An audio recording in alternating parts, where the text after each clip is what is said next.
They are with our Minister for Cooperative Governance and Traditional Affairs, Ubab Shabisa. Thank you very much, and our Premier for Gauteng and the other Premiers.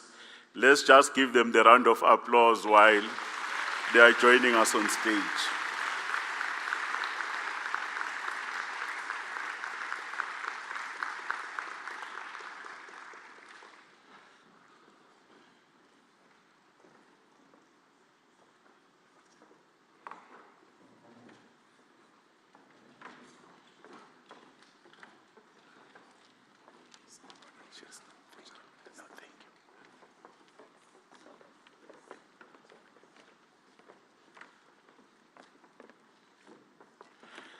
While Your Excellency, we are still on your feet with the ministers and the Premier and all the delegates, we are going to request that we start with the national anthems of our Republic, followed immediately with the African anthem, AU anthem.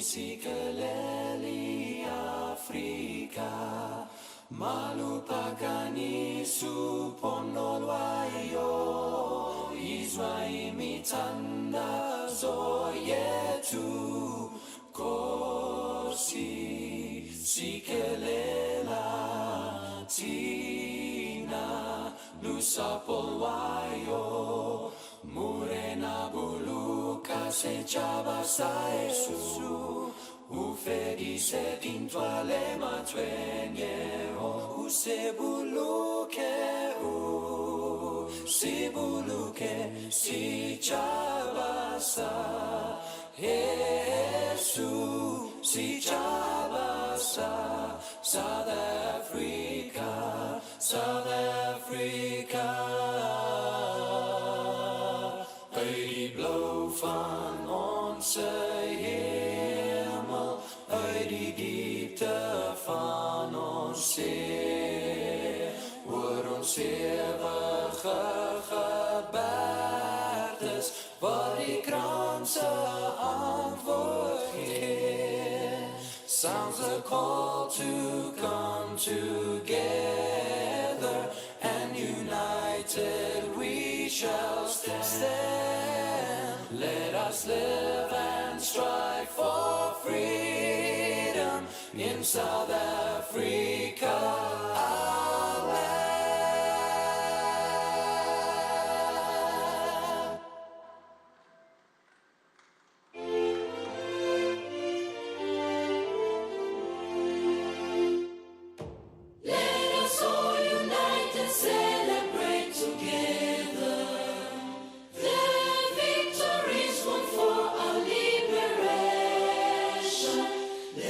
Dedicate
much.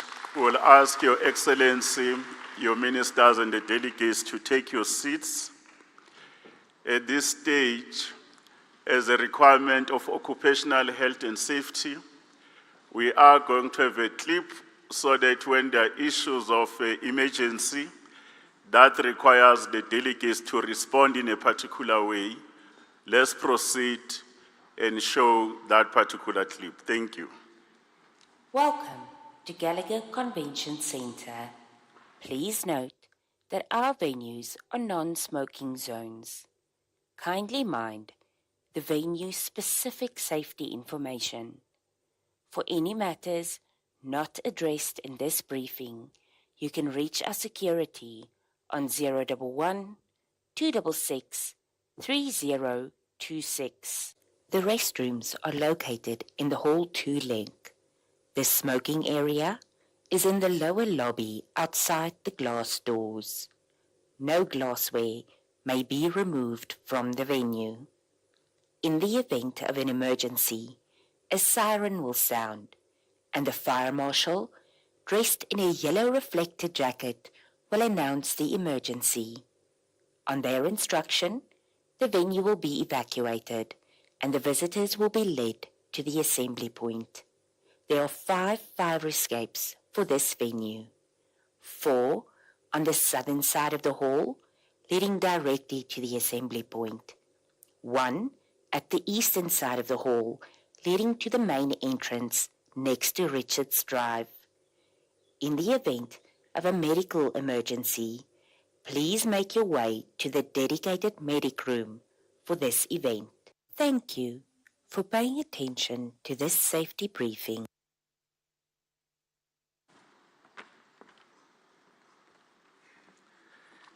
Thank you very much.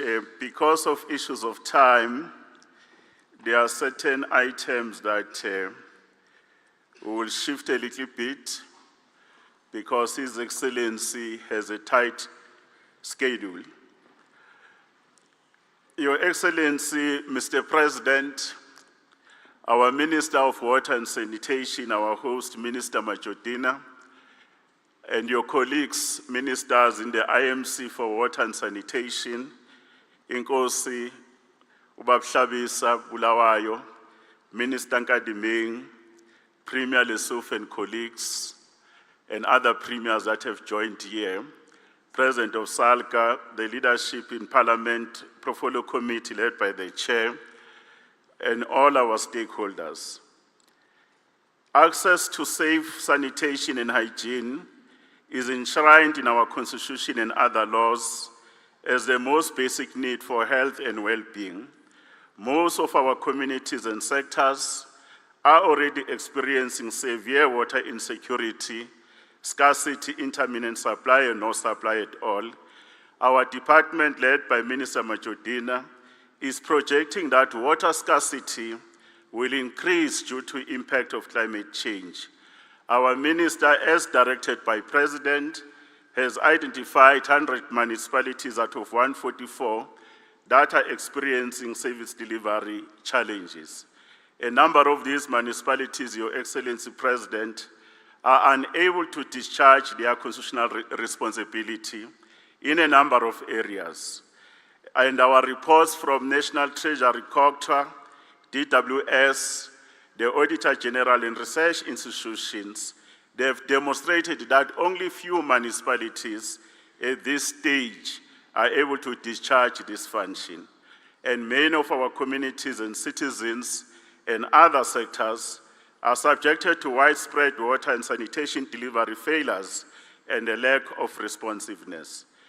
Therefore, His Excellency, our President, you correctly identified that our immediate crisis and priority is ensuring water security and water and sanitation reliability and supply for the benefit of all.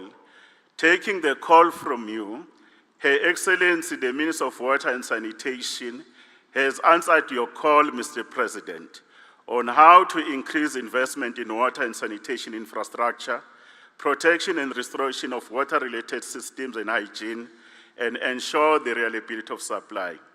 As you directed us in Cabinet, the Indaba should be in a position in theory and practice to demonstrate the interconnectedness of water to health, poverty reduction, food and energy, security, peace, and human rights and ecosystem education. As we have said, President, when you approved this Indaba that the minister should hold, we now know that water availability is becoming less predictable due to climate change. Without better infrastructure planning, financing, implementation, and management, we need agility through climate change mitigation measures. Therefore, as agreed with yourself and Minister, this Indaba in the main should look at finding consensus, one on the delivery or implementation model to accelerate delivery, increasing investment through financing options and ensuring viability of the sector. Thirdly, enhancing and strengthening technical and operational capacity to improve the current system efficiency. Fourthly, to build partnerships through building water-sensitive and resilient communities. And lastly, is to fighting criminality and corruption and the vandalism that is happening in the water sector. Therefore, we should work together and hold each other accountable when we rise for our actions and commitments on how increased investment on water research and development, technological transfers, recognition of existing body of knowledge, including indigenous systems, while promoting inclusion of women, youth, and people with disability in water and sanitation. Here, Mr. President, and our host, Minister Majodina, we have a body of independent minds that will make us see the challenges and solutions through the different angles. Let the thousand flowers bloom in this important gathering, as directed by our Commander-in-Chief and the Head of State, President Cyril Ramaphosa. At this stage, I'm going to ask our host Premier for the Gauteng province, Premier Panyaza Lesuf, to ascend to the stage to do his welcoming remarks. Thank you.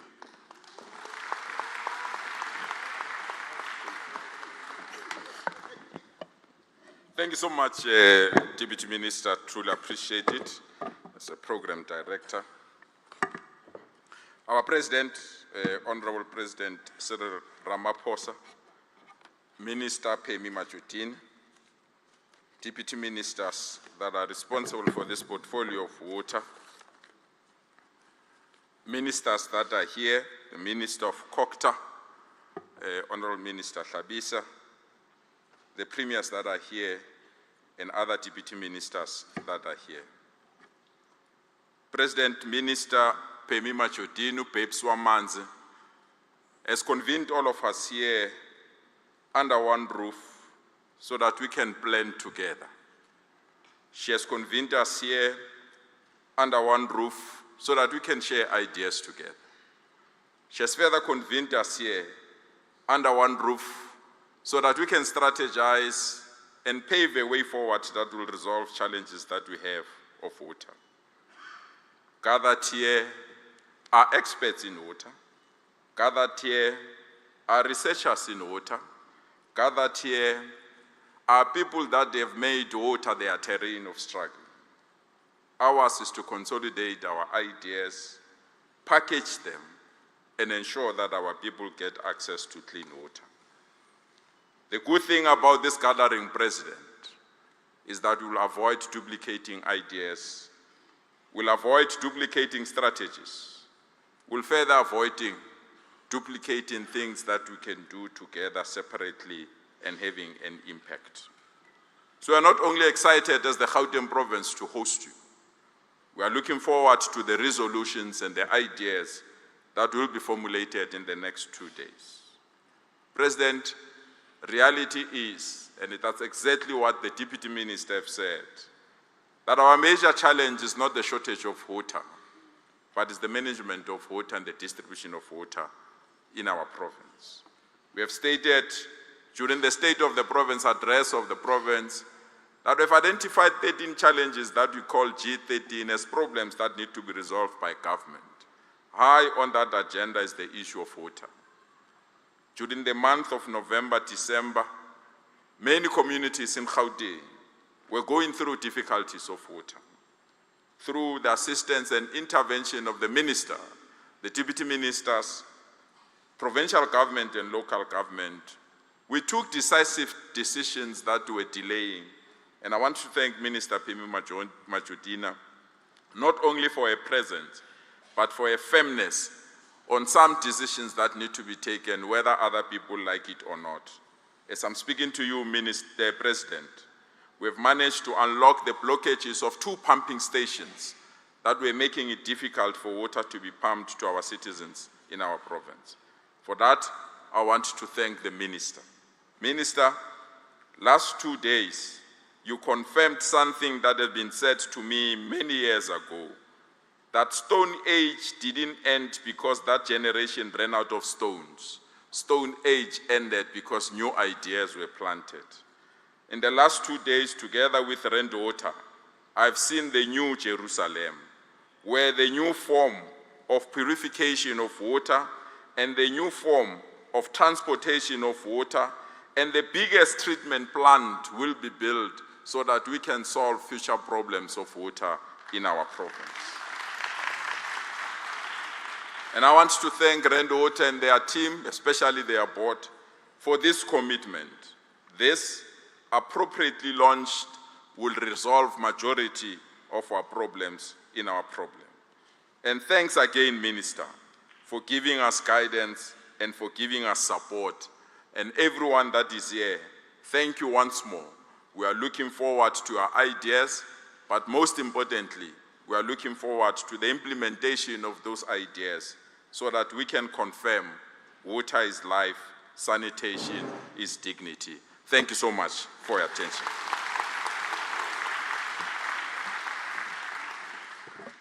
Thank you very much, Comrade Premier. As I've indicated, there is a slight change on the program. The messages of support and the other input will happen immediately after the main address. Your Excellency, Mr. President, here Minister Majodina has her colleagues, as I've said, all the ministers, our premiers and MECs responsible for local government, our mayors are here and other councillors. We are also having the leadership of Parliament, led by the Chair of the Portfolio Committee, Honorable Passon. My colleagues, Deputy Ministers are also here, especially Deputy Minister Sitlulo of Water and Sanitation. Organized local government, they are here, SALGA, led by their President. We also have senior officials at all levels.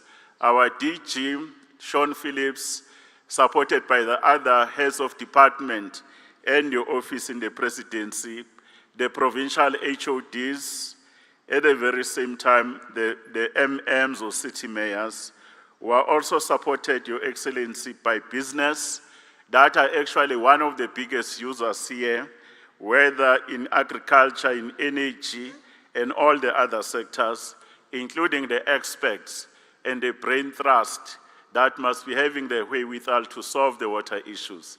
At this stage, I have an honor and a privilege to ask Her Excellency, our Minister of Water and Sanitation, to come and request His Excellency, our President, to make his address. Let's welcome Ubabe Swamanzi, the Minister of Life and Dignity.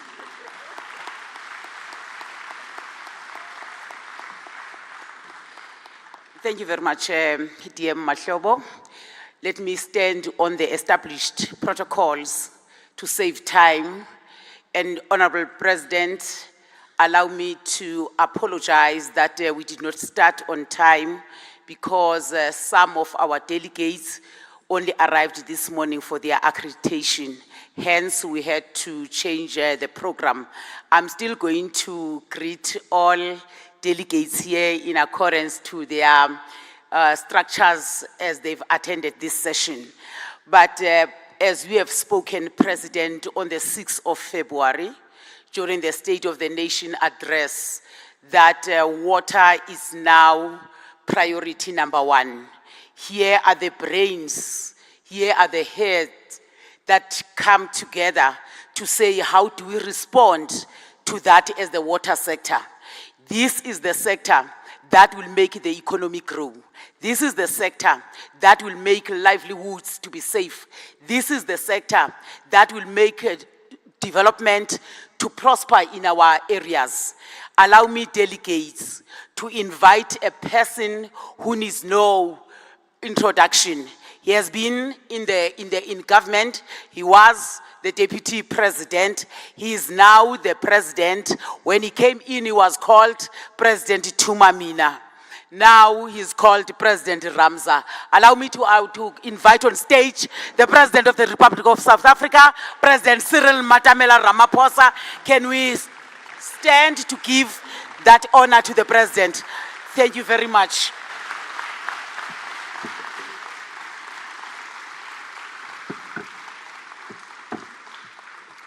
Thank you. Let's be seated, please.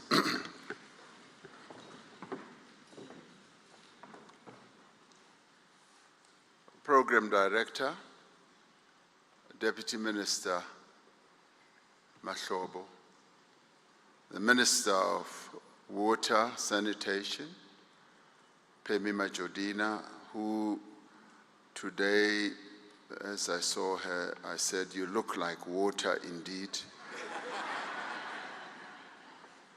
And Minister of Cooperative Governance and Traditional Affairs, Minister Tlabisa, who tells me that much as he may come from the royal family, he's not a chief. So let's just correct that. He may look like a chief, but he's not a chief. And the Premier of Gauteng, Mr. Lusufi Panyaza, who, as I arrived, apologized that he was not at an event where I was a few days ago, and I told him that I was very pleased that he was not there, because each time he is there, I hear people always saying, Panya, Panya, Panya, hoi, hoi, hoi, hoi. And they never say the same about me. So I had some culprits saying, hoi, hoi. So they are going to be hunted down. So thank you for your welcome, Premier. And the President of SALGA, Councillor Stofile, representatives of various water boards and management agencies, and CTA, the Trans-Caledon Tunnel Authority, and representatives of the Water Research Commission, and representatives from academia and the water research sector, and local government representatives, and representatives from civil society organizations and government officials, but also importantly, members of parliament who are here amongst us today. And all of you, ladies and gentlemen, and business people who are out here as well, and some of whose display I saw outside, which are very, very impressive and very innovative. It is indeed my pleasure to address this Indaba, whose purpose, I've just confirmed once again, is to develop a clear, clean path to progressively realize the right of our citizens to adequate water and sanitation. As I came in, some of the media people said, President, do you think this Indaba will lead to anything? Is this not a waste of money? Well, firstly, most of the costs are going to be spread around between government and the private sector, who we thank in advance for sponsoring the holding of this Indaba. We thank you so much for that. So whatever cost there is going to be spread, but what we should be focusing on is the outcomes of this Indaba. This is a very important Indaba which comes on the heels of the State of the Nation address, where we raised the importance of water and made it priority number one. March, the month that we are in now, is Human Rights Month, and it is a time when we celebrate the progress that we have made in giving effect to the Bill of Rights in the Constitution.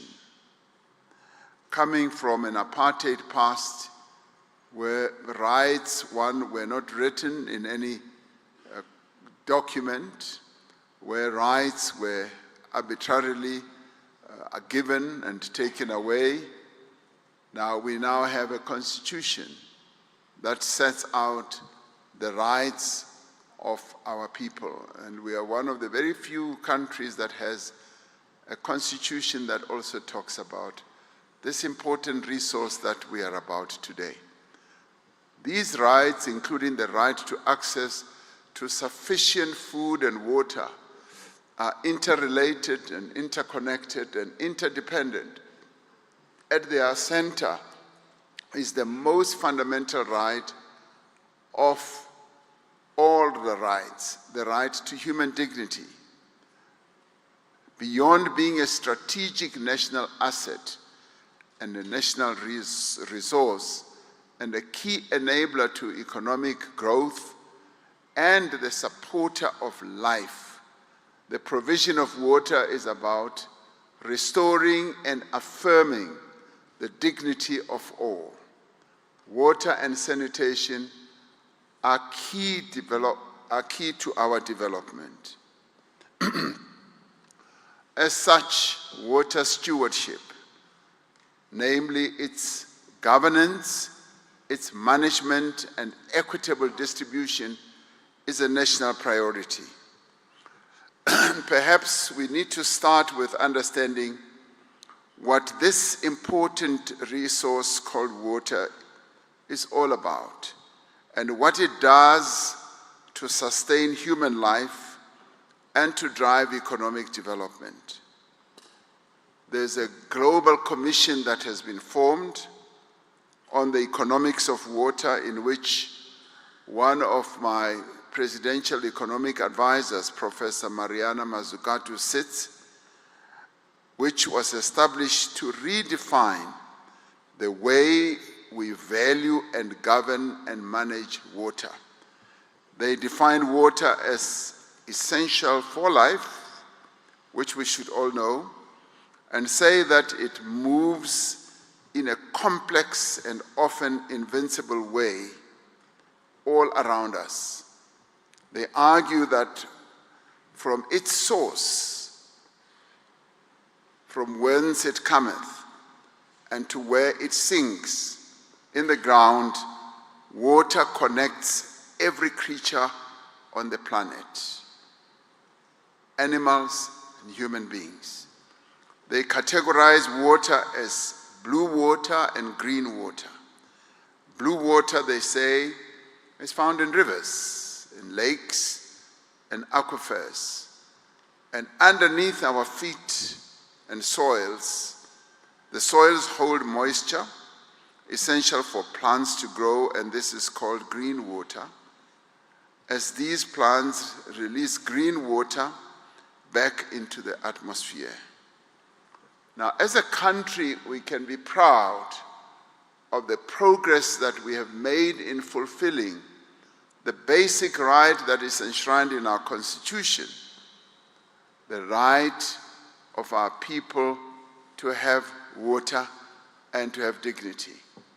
The National Water Act of 1998 was the key legislative enabler to facilitate access to adequate water and sanitation for all our people. The results of Census 2022 point to our ongoing progress since the National Water Act was signed into law. In 2022, access to clean water stood at 88.5%, and access to improved sanitation stood at 80.7%. One contrasts this with the apartheid legacy, where by 1994, approximately 30% of the population lacked access to adequate water supply, and more than 50% were without adequate sanitation. If you look at the two statistics, you will then see that tremendous progress has been made. The Department of Water and Sanitation is indeed to be commended for its ongoing efforts to improve water and sanitation across the access, sanitation and water access across the country. This includes progress towards meeting the minimum standards for the provision of water and sanitation services and addressing connection backlogs. Water infrastructure is being built, and that build process is on the up. It is going up. The National Infrastructure Fund has to date secured 23 billion rand for 7 large water infrastructure projects.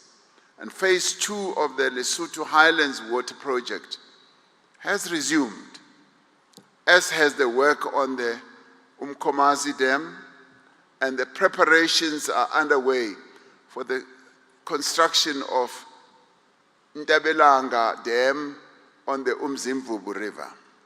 Now, many of these may well have delayed for years and years, and we regret that.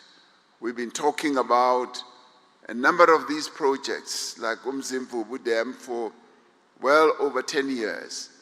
But we've now reached a stage in the 6th administration and now in the 7th administration that we are now going to push ahead and allocate money, and serious money that runs into billions of rands, to make sure that we do construct water resources that will enable reticulation to our people as well as to economic centers in our country.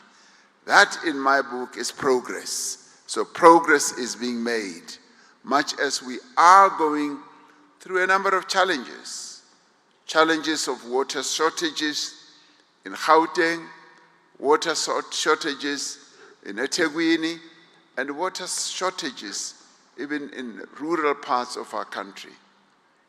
We have a number of other water infrastructure projects earmarked for blended financing through infrastructure fund, such as the Podihadi Dam, which will feed 490 million cubic liters of water, of water a year from the Lesotho Highlands into the Vaal River system. Whilst these long-term water infrastructure build projects will undoubtedly mitigate current supply challenges being experienced, we are keenly aware at the same time that security of supply is by no means our only challenge. We are still very much a long way from achieving clean water and sanitation for all, as encapsulated in the Sustainable Development Goal number 6 of the United Nations. Last year's Water Summit identified aging and poorly maintained infrastructure, vandalism of water infrastructure, illegal connections, organized crime in the water sector as some of the challenges facing service delivery in this sector. There are people who make it their business to go and cut water lines, to create businesses for themselves so that they can cut water in trucks and tanks to our people. Now, that is the criminality that has now entered the water space. And this is what we must collectively talk about here and find ways of bringing that to an end. That should end is a must. We must bring that to an end. And suddenly there are all these very important business people who drive around in fancy cars, but who have water trucking businesses, when water should be transported through pipes. No, what they do, they get their henchmen to go and cut the water lines and then make sure that there's failure by the local authority to deliver water, leading to the alternative of relying on them to transport water, because they make money out of transporting water. There's no dignity for our people to be standing alongside the street just tapping water from a truck where somebody is making a lot of money. This must end. We must bring this to an end. Now, at local government level, financial mismanagement, insufficient revenue collection systems, and high levels of physical water losses are compounding existing service delivery problems. The mismanagement in our local government space must also come to an end. We must use modern methods of managing our water.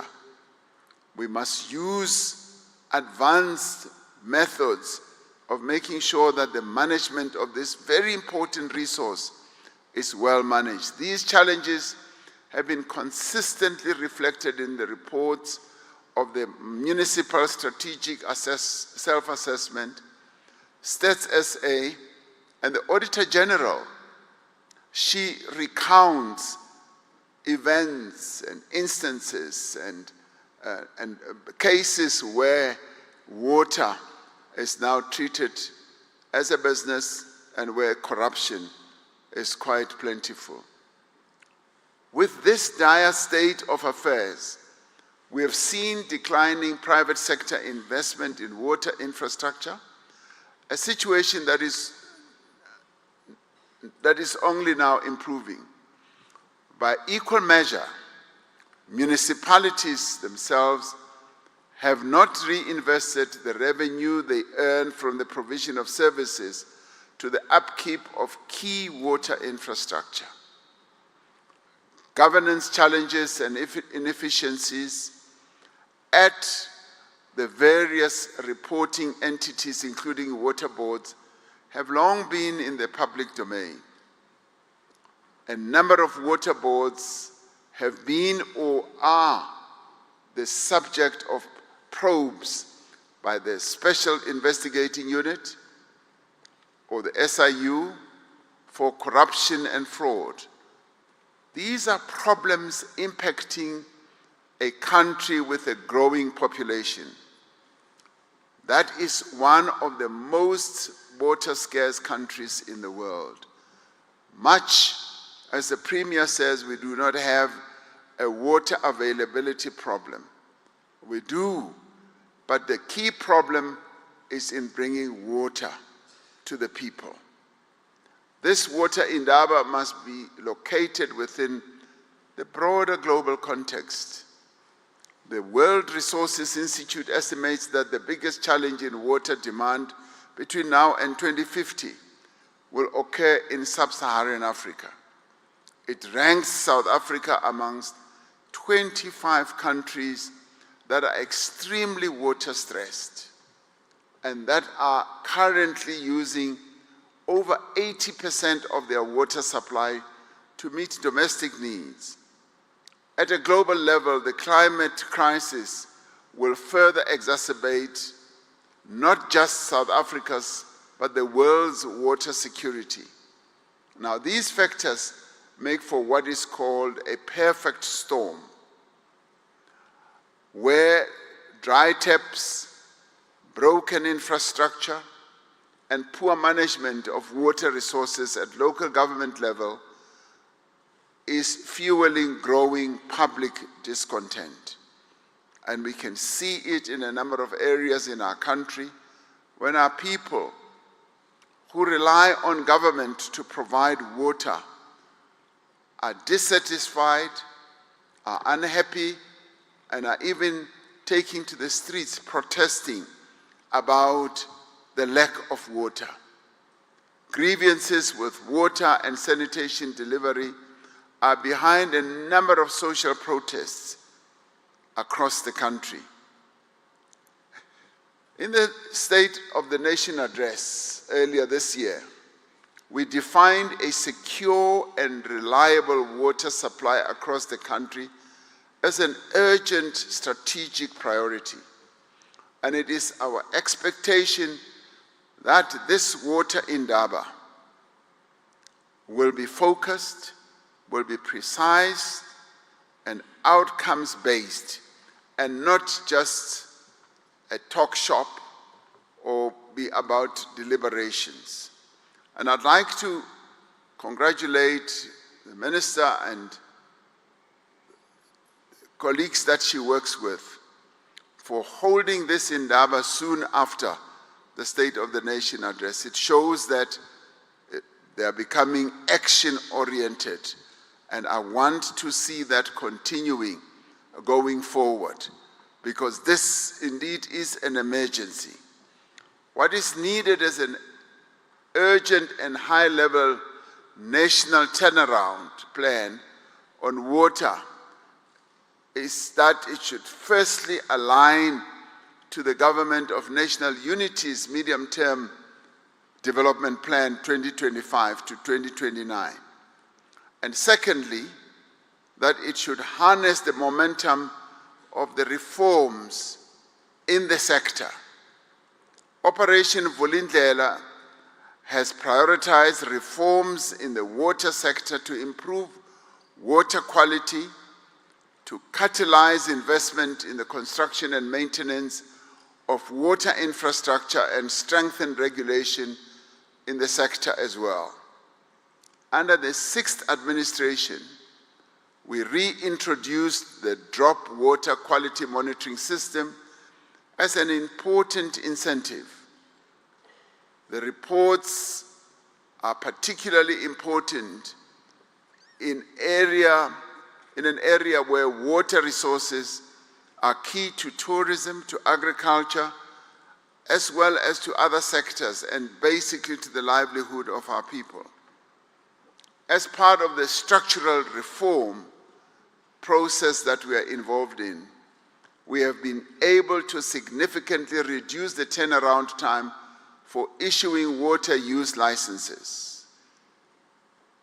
When the business community came to us and said they are at times having to wait for 3 years before they get a water license, we immediately set up a reform team and asked the question, why does it take so long to have a water use license? And in the end, the process of reforming that regulatory framework has led to 75% of applications are now processed within 90 days. An additional 110 technical and scientific staff have been hired to support further process improvements. And we want, in the end, to see the water licensing process to be brought down to a month or even days. Once you have applied, everything must be done to give you that approval. And if you are refused, to give you reasons why you approved. That is how government should now function. We must function efficiently, we must function using technology, we must bring in modernity, but more importantly, we must bring in speed and remove fraud, as well as corruption in the whole sector. That is the direction in which we are headed, and we will get there. Last year, we published the raw water pricing strategy as part of promoting efficient water management and following a process initiated in 2022 under Operation Vulindlela. This will be key to promoting transparency on how raw water is priced in the country, and it will also contribute towards instilling business and investor confidence. Creating an enabling legal and regulatory framework for water stewardship is a priority. Through the Water Services Amendment Bill, we will introduce a licensing system for water service providers and remove licenses where providers do not meet the standards for quality drinking water. By next year, we hope to finalize the establishment of the National Water Resource Infrastructure Agency, one of the most significant reforms coming to the sector to date. When I looked at just the water architecture in our country, and it was in the 6th administration where I think for the first time in many years we were able to have a broad architectural analysis of water in our country. It then inspired us to move towards having an authority that will make things happen, and happen very quickly.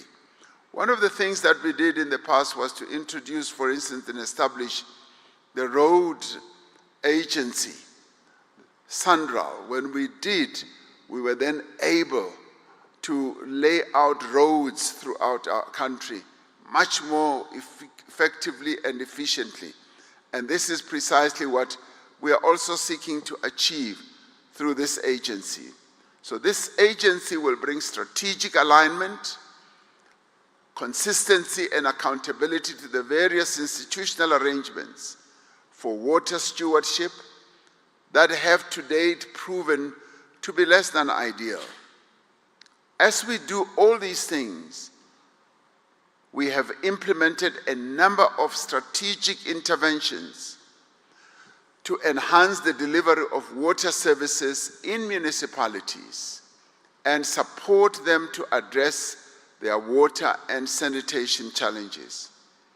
One of such interventions where we are seeing sustained progress is with the Presidential eThekwini Working Group in KwaZulu-Natal.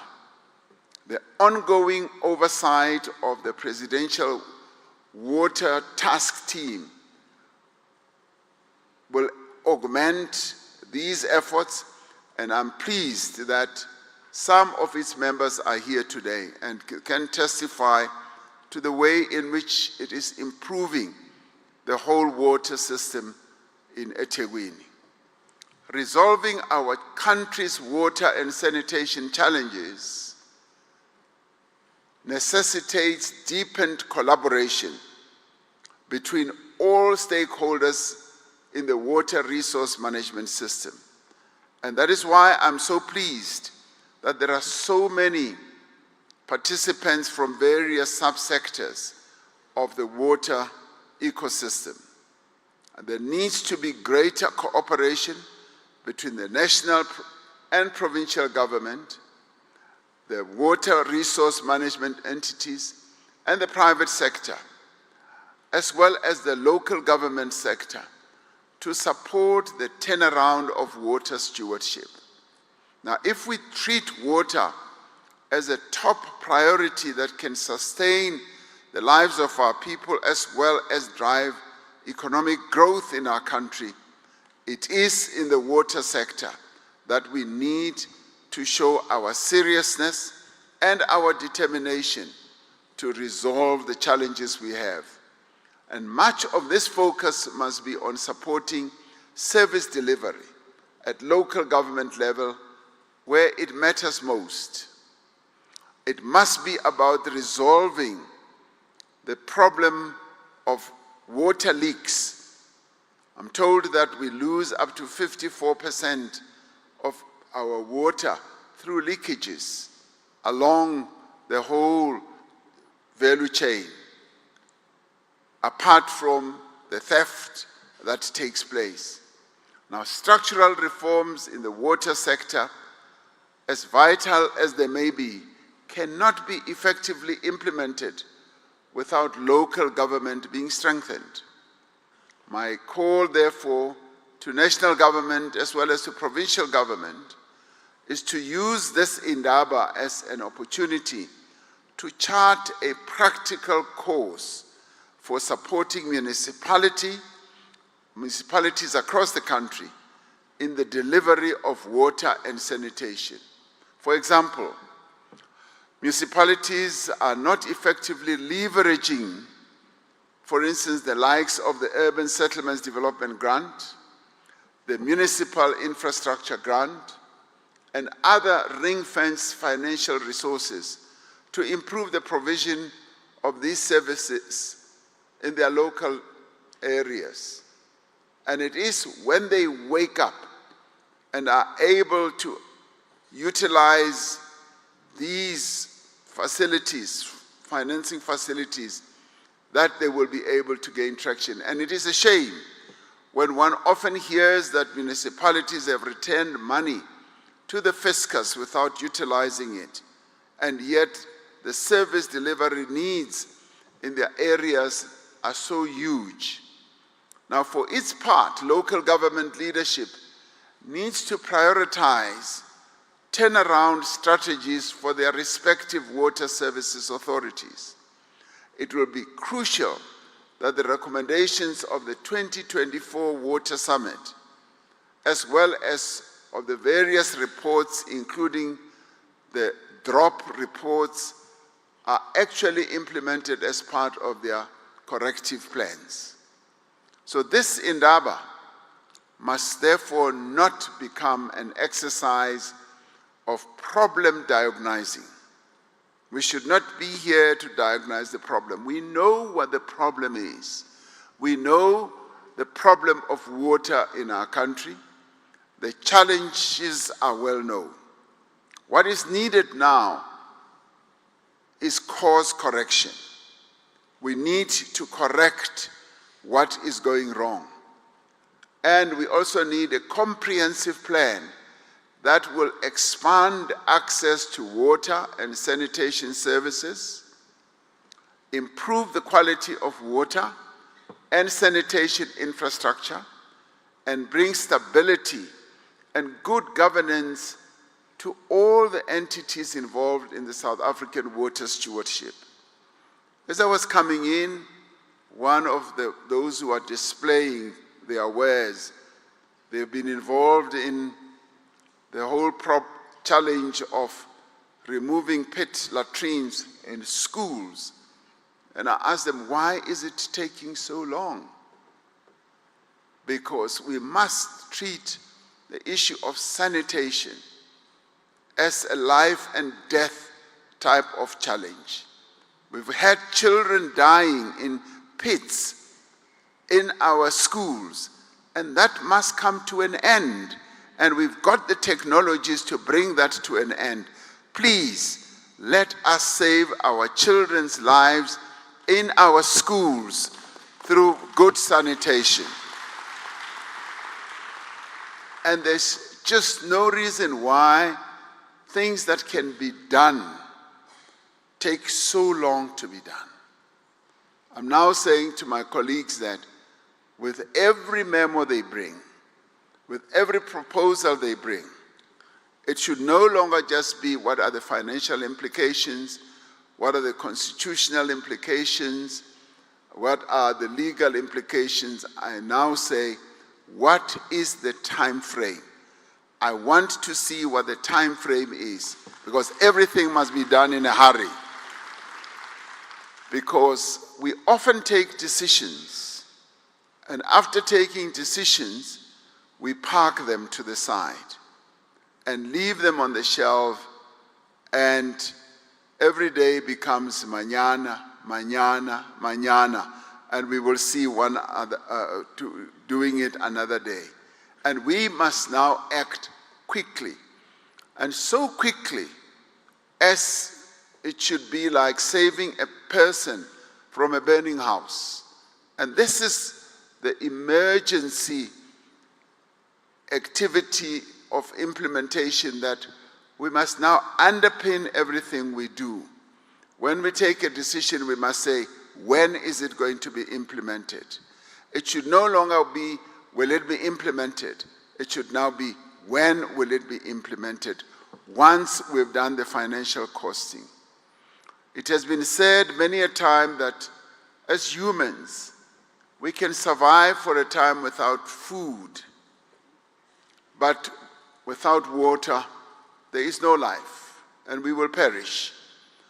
Others have argued that unless we radically change our approach to managing this precious resource, the wars of the next century will be fought over water. Now, the people of South Africa look forward to this water and sanitation Indaba with a measure of hope. And some are skeptical, as can be understood, because they've often seen us holding many Indabas, and we always delay in implementing what we have decided. But let us increase their hope, and let us come up with a clear strategy and a plan on how to uphold the dignity of South Africans through the provision of the most important resource that all of us need as humans, including animals. All of us as creations on this earth, we need water. And we also need sanitation services that are, and this is a basic right. We also look to this Indaba for a clear vision for ensuring South Africa's water security well into the future. So, colleagues, I wish you well as you endeavor to find solutions, and solutions you will, in fact, I should say, you must find, because this is an emergency. The challenge of water in our country is an emergency. So I wish you well in your deliberations, and I look forward to the Minister of Water and Sanitation, who today, as you can see, is dressed like water itself, will come and report back to me. Thank you very much.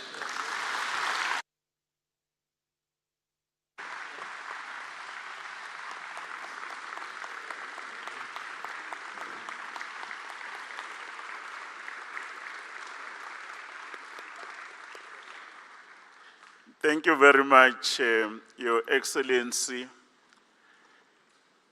our President, for giving us the marching orders. Comrade President, I normally joke with Minister Matole, Comrade Pemi, that one president, there were many difficulties in his country, so that it could be seen that he was very decisive. There was no rain for quite some time. To show the decisiveness, the Minister of Water was fired. Then, but we're always saying with Comrade Pemi and Deputy Mr. Sitlulu that there are too much rains, we look safe. But it looks like our President is upping the scale on our performance. That is going to put us on terms that South Africans must have their inalienable right to have access to water, including the benefits. Thank you very much, President. And we did take copious notes, President. Even when you spoke, we could get to the framework. What are the issues we should include? Therefore, those who will be facilitating on our behalf, those who wanted to be doing lamentations, like in a holy book, they'll have no space because we will want to say what is a concrete action by who, by when, and where are the resources. That's what we'll produce, and Minister, give it to you. At this stage, I will want to ask to allow the Minister of Water and Sanitation to accompany the President because of other national importance and commitments. We are giving the President a leave of absence, then we'll revert back to our program. Minister and Your Excellency, Mr. President, once again, we feel honored that you were in a position to give us the marching orders. Sesiyanixosha Mongameli. Singavalelisa umongameli sithi ke Ramaphosa sikurata kaufela. Ramaphosa sikurata kaufela.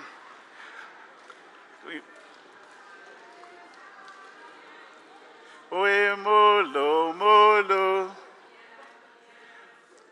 I can see water people can't know how to sing. No, thank you very much. Let's give our President a round of applause while he's exiting the venue.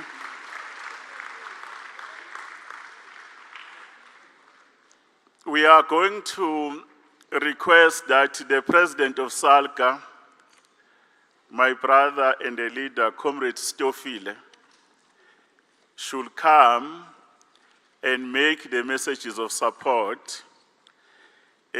He's sitting next to my brother, Ubaba Umasemula, our Deputy Minister of Cooperative Governance and Traditional Affairs. SALGA, we are partners in this matter. Or is my brother, the Deputy President, who's going to address on behalf of SALGA. Leadership, you have the floor. Thank you very much, Honorable Program Director, Deputy Minister Mahlobo, Honorable President Ramaphosa, and the hosting Minister, Minister Machutina, Honorable Minister of govt, Honorable Hlabisa, and Deputy Minister Masemula, and other Deputy Ministers that are present here, Honorable Premier of Gauteng, as well as other premiers present, MECs, Honorable Councillors, Members of Parliament, Honorable Delegates, all officials present. We thank the Department for putting this 2025 Water and Sanitation Services Indaba together and convening us all. We welcome the opportunity to engage in this important forum. We further welcome the objectives of consensus building, monitoring of progress, and jointly developing an action plan to address our current water and sanitation challenges. Honorable DM Mahlobo. As we deliberate, I would like to repeat the concerns we raised at the 2024 summit, as these challenges still persist. We must appreciate some challenges that impact municipalities, but are beyond the direct and exclusive control of municipalities, such as the financial viability of some municipalities. The reality is that most municipalities are not just financially viable and are therefore unable to provide services. National Treasury tells us, Honorable Minister of govt, that 60% of the 257 municipalities are bankrupt and insolvent. And this is a serious problem that requires urgent action. Theft and vandalism at a level of organized crime that targets municipal infrastructure. I think the President also spoke about this challenge. Where we fix today and it is stolen by tomorrow morning, pump stations and mechanical equipment at treatment plants have been a target. This has a direct contribution on environmental pollution levels. We need to resolve this, as fighting organized crime is not a competence of municipalities. Construction mafia that undermines our construction projects and ability to complete infrastructure projects. This results in challenges with infrastructure grant expenditure, where we lose money, but not because we don't want to spend or can't spend, but because of criminal elements in the construction sector. These are not excuses, but the realities that municipalities must grapple with every day. After deliberations with our members, we would like again to elevate the 6 recommendations that we as SALGA made in the 2024 summit, and these were: any work done to support a municipality must consider the whole community, which means community, council, and administration, as it will take the whole to make any lasting and sustainable change. There can be no success without meaningful collaboration between all stakeholders. The positive impact of continuous councillor training and development should not be underestimated. A capacitated leadership is a capable leadership. Differentiation, responsiveness, and agility in support are critical. Municipalities are similar and different. One-size-fits-all solution does not work. Some change will be immediate and other changes will take time. We must therefore have reasonable expectations. We all have a role to play in creating an enabling environment for municipal success and sustainability. Additional to these honorable delegates, SALGA wishes to raise a few new matters of concern that are affecting municipalities, and these are as follows.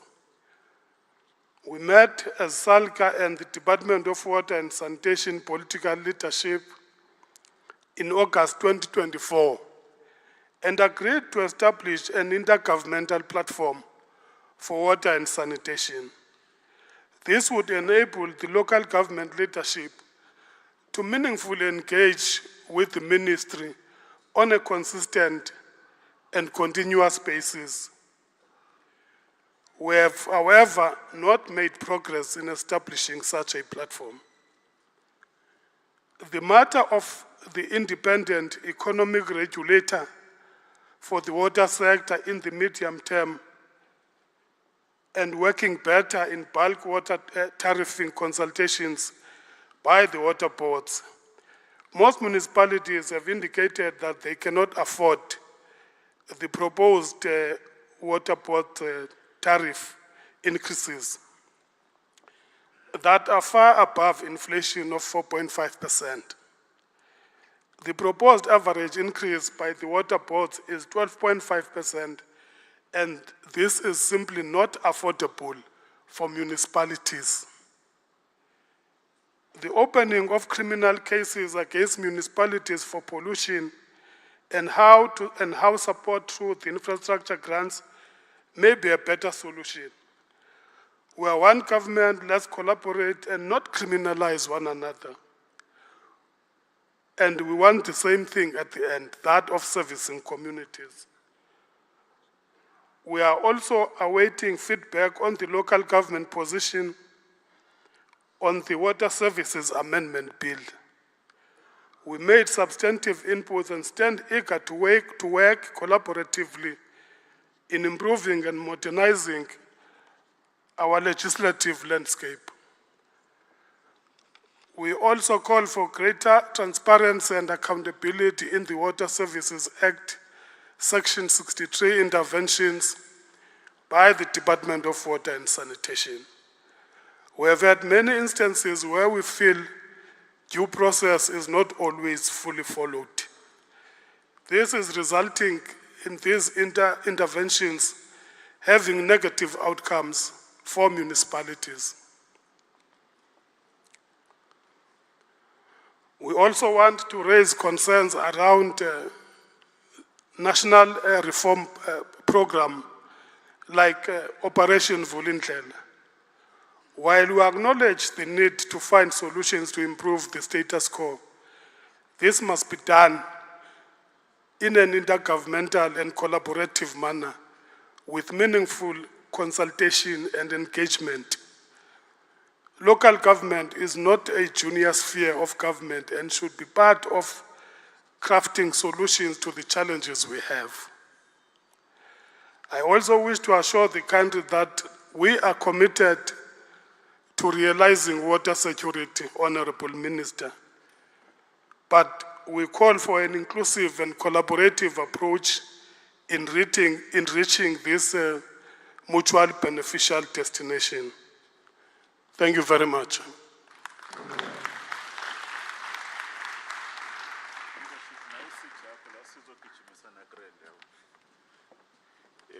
I want Comrade Xola to sit to me on the submission, Comrade Masemula, on the space for Ntate Stofile. Thank you very much to SALGA. Let's give them a round of applause. And the issues that they want to discuss with us. It was our Deputy President, Xola Phakathi, who was addressing us. At this stage, we need to call our Minister responsible for local government, which is cooperative governance and traditional affairs in the Republic of South Africa, Minister Hlabisa Bulawai. You have the floor. Thank you very much.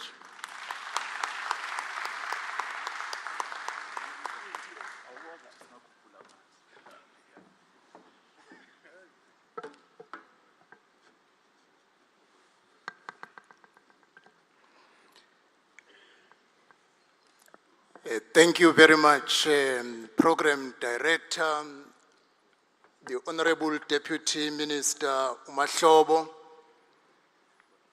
I want to greet His Excellency, who has just left, the President of South Africa, the Honorable President Ramaphosa, who was a keynote speaker, the Honorable Minister of Water and Sanitation, Minister Penny Machodina, the Premier of the Gauteng province, who was part of this gathering, but who has also just left. I want to greet all premiers who are present, the honorable ministers, deputy ministers, Minister Masemula, the Deputy Minister for COGTA, SALGA, led by the Deputy President. We have just shared a message of support. Our mayors, I can see the mayor of the city of Johannesburg, all our mayors, MECs, the Director General, and all other senior government officials, heads of SOEs, water services authorities, and sector partners, members of the media, and esteemed delegates. Let me take this opportunity to express my gratitude for being part of the Water and Sanitation Indaba today. We are assembled here as leaders from government and various sectors of society, united by a fundamental responsibility to uphold the dignity of our citizens by ensuring their access to clean water and adequate sanitation. Together, let us engage in a meaningful discussions and collaborative efforts to develop practical solutions that will enhance the well-being of our communities. As we conclude the Human Rights Month in South Africa, we reflect not just on ideals enshrined in our Constitution, but on daily lived realities of our people. This Indaba serves as a reminder that the right to clean water and dignified sanitation is not optional, not a favor, and certainly not a luxury. It is a foundational right that speaks directly to the dignity and health of every South African. Water is more than a resource. It is a heartbeat of life, the foundation of health, and a lifeline to development. Sanitation is about dignity, privacy, and safety. Access to clean water and decent sanitation is not a privilege to be earned. It is a right to be realized, enshrined in our Constitution and affirmed by the global community through the Sustainable Development Goals. We are here today not only as policymakers and leaders, but as custodians of a shared responsibility.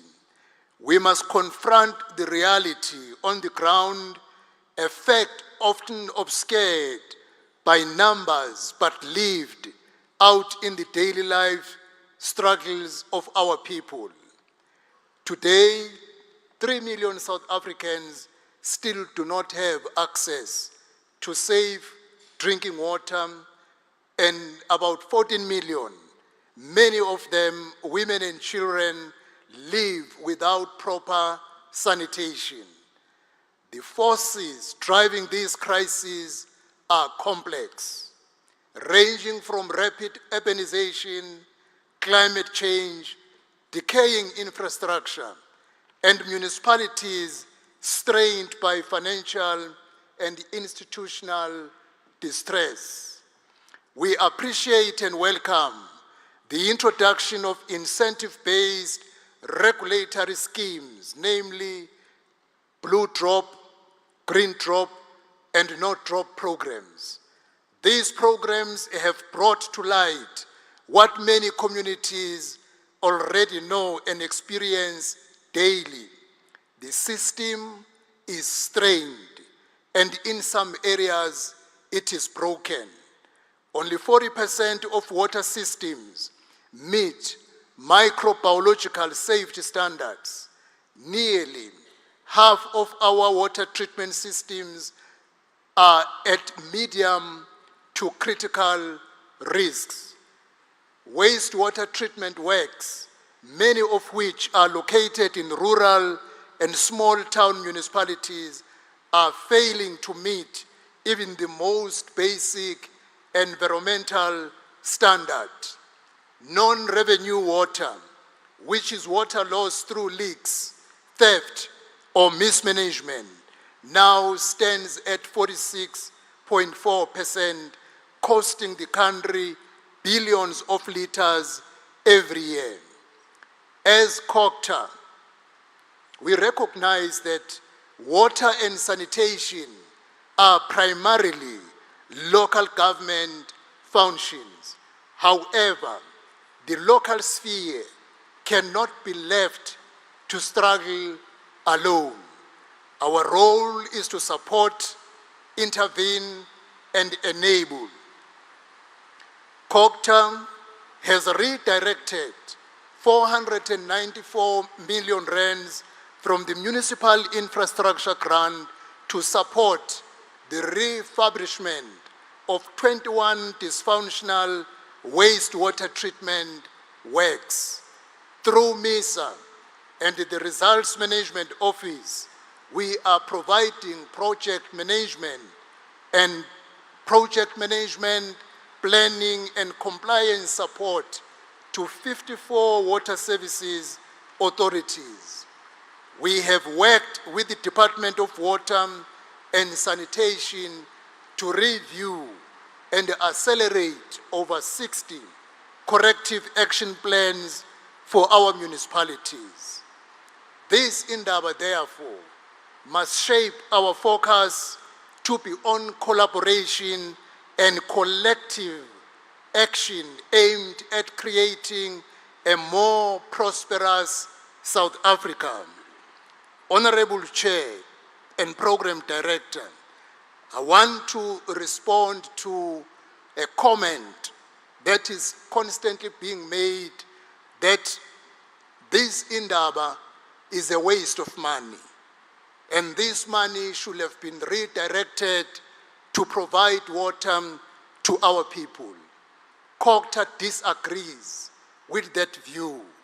We are of the view that this Indaba is a right step to the coordinated plans across sectors for sustainable, efficient, and effective water management and provision in South Africa. We believe that a full capacity needs to be created in our municipalities. As a result, COGTA has responded to the call by the President for a reviewed white paper on local government, which we have launched in the month of March 2025. And this process will be completed in March 2026. By March 2026, COGTA will present a reimagined state of future municipalities in South Africa, which will address the question of the funding model, and also that do we need to have the 257 municipalities, some of whom which are not ideal and have to exist. This will be a thorough, engaging process with all key stakeholders, so that by the time when it comes to an end, we emerge with municipalities that will be fit for purpose and with a sufficient formula in terms of funding to make our municipalities able to meet their responsibilities. The challenges related to water and sanitation are deeply interconnected with various aspects, including governance, finance, land use, housing, and disaster resilience. We must approach these issues collectively. Debt management in the value chain of provision of water supply and sustainability of water boards is critical. Municipalities owe water boards. On the other hand, municipalities are owed huge sums of money by government departments, businesses, and ordinary citizens. The culture of paying for water services in the whole value chain must be a point of departure.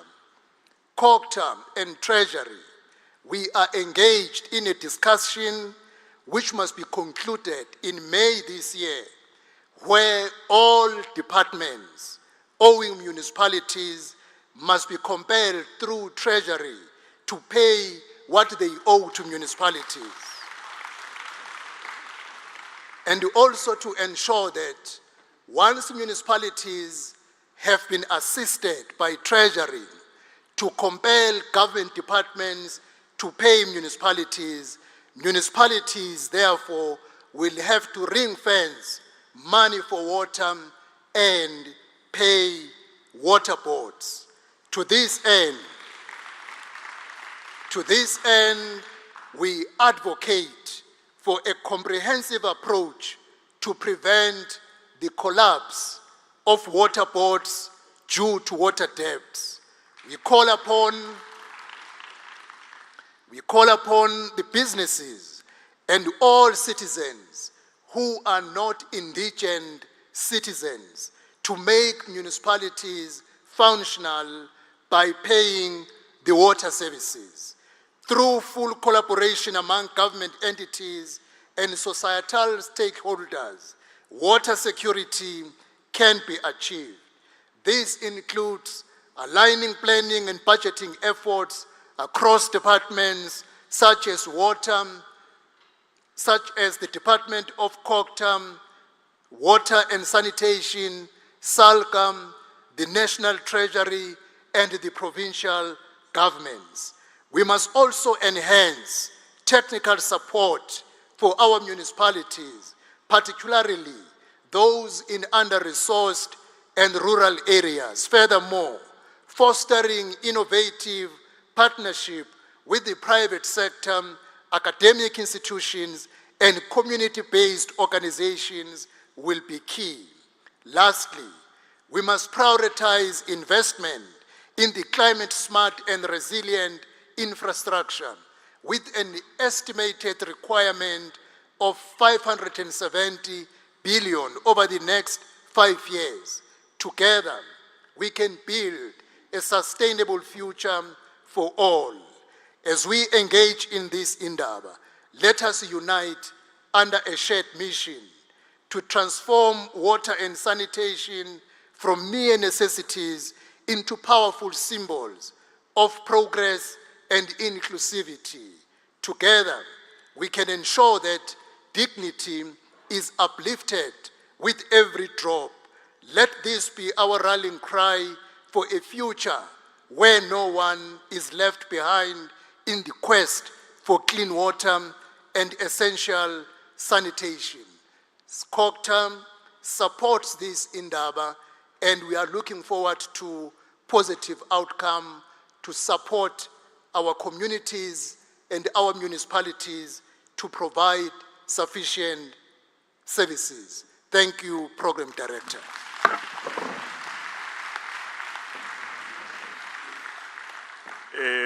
Once again, thank you very much, Your Excellency, our Minister of Cooperative Governance and Traditional Affairs. On a lighter note, babes wamanzi, no Bulawayo. Manje ngihleli no Comrade Xola la. Makuthiwa kukoledwa ama water board akaqhwabi. Kodwa makuthiwa kukoledwa umasipala baqhwaba kakhulu. Kanti uMinisa uclear nje ukuthi the user pay principle must happen. Now at this stage, we have managed to catch up with our program. Our host and the leader of the water sector in the Republic of South Africa requires no introduction. She's leading all of us in the entire value chain, whether the clouds that are gathering in the ecosystem. It was raining now before she spoke. In other words, ndoni yamanzi asizogxotha emsebenzini. Manje Minister, I'm still learning. I will actually demand, because I'm chairing today, ukuthi mawugqibezela usifundise le theme yethu yokuthi nanka amafu ayahlangana liyaqala liyana seliyaduma. Let's welcome Her Excellency, our Minister of Water and Sanitation, Comrade Phemi Majodina Umathol. Wathinta abafazi? Oh, wathinta abafazi? Wena Leadership. Thank you very much, DM Mahlobo. President in absentia, Honorable Minister Hlabisa, Honorable Minister Nkadimeng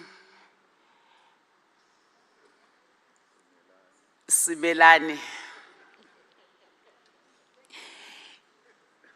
Deputy Minister Sihlulo, Deputy Minister Dr. Masemula, Honorable Premiers present here and acting premiers that are sent by premiers of various provinces, MECs, the oversight body, the Portfolio Committee of Water and Sanitation, led by the chairperson, Honorable Passon,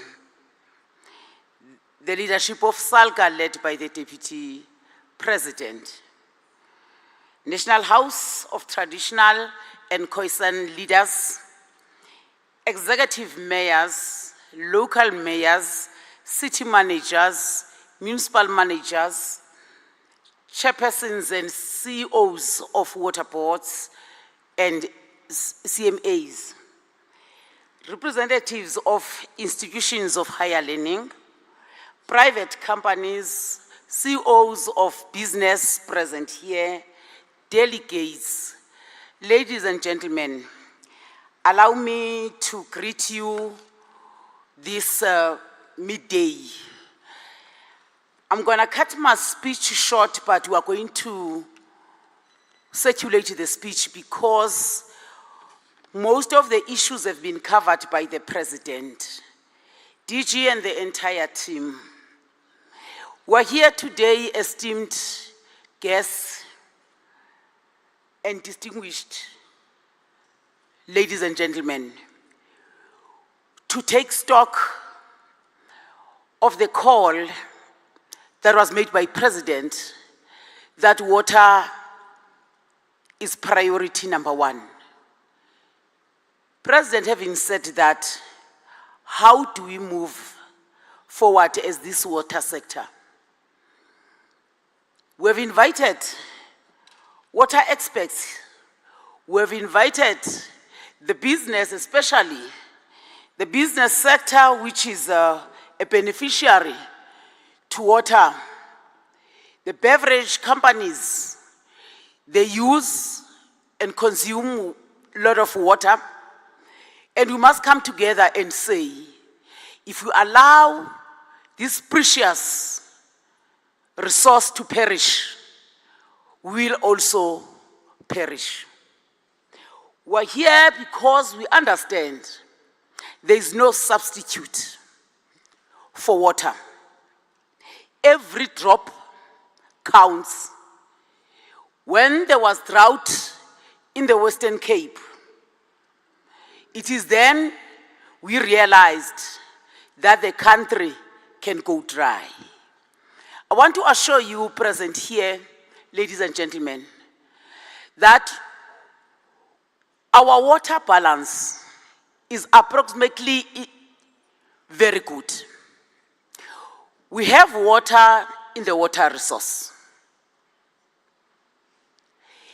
The crisis that we have is the water that is not reaching our communities. It is the water that we walk and run with on the streets. If we had a water crisis, there was not going to be any water, not a drop going down the street. We must all find a solution. We did not invite any other people outside the water sector. We invited you because we know you have solution. Government cannot work alone. The lawmakers are here, and we are often blamed when there is no water, Honorable Reddy. what is this minister doing when there's no water? And when you said, Parliament, pay me must go, pay me must go. There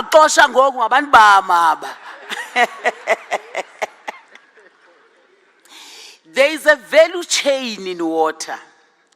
We are responsible for water as it rains in the atmosphere. That is our space where it starts, to the river. That is our space, abstraction of that water from the river to the dam. Building those dams, those big dams to ensure that you get water, and blocking the multi-billion projects so that we can keep water, save water, to send it to municipalities. It is us that is assisting in terms of the water treatment plant, that from those dams, the water must reach the water treatment plant. This is what is our mandate as Department of Water and Sanitation. But when there is no water, that value chain is not understood. The municipalities are supposed to build water reservoirs in order to connect from the water treatment plants to their reservoirs. And that water must reach each and every citizen in the country. We fully understand our history and the backlog of service delivery, the decaying water infrastructure. But that does not mean people must not get water. We're here in this Indaba today because we acknowledge the fact that water is a basic and a fundamental human right.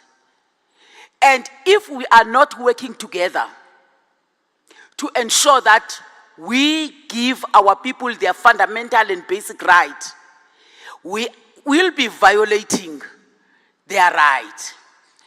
The Constitution is very clear.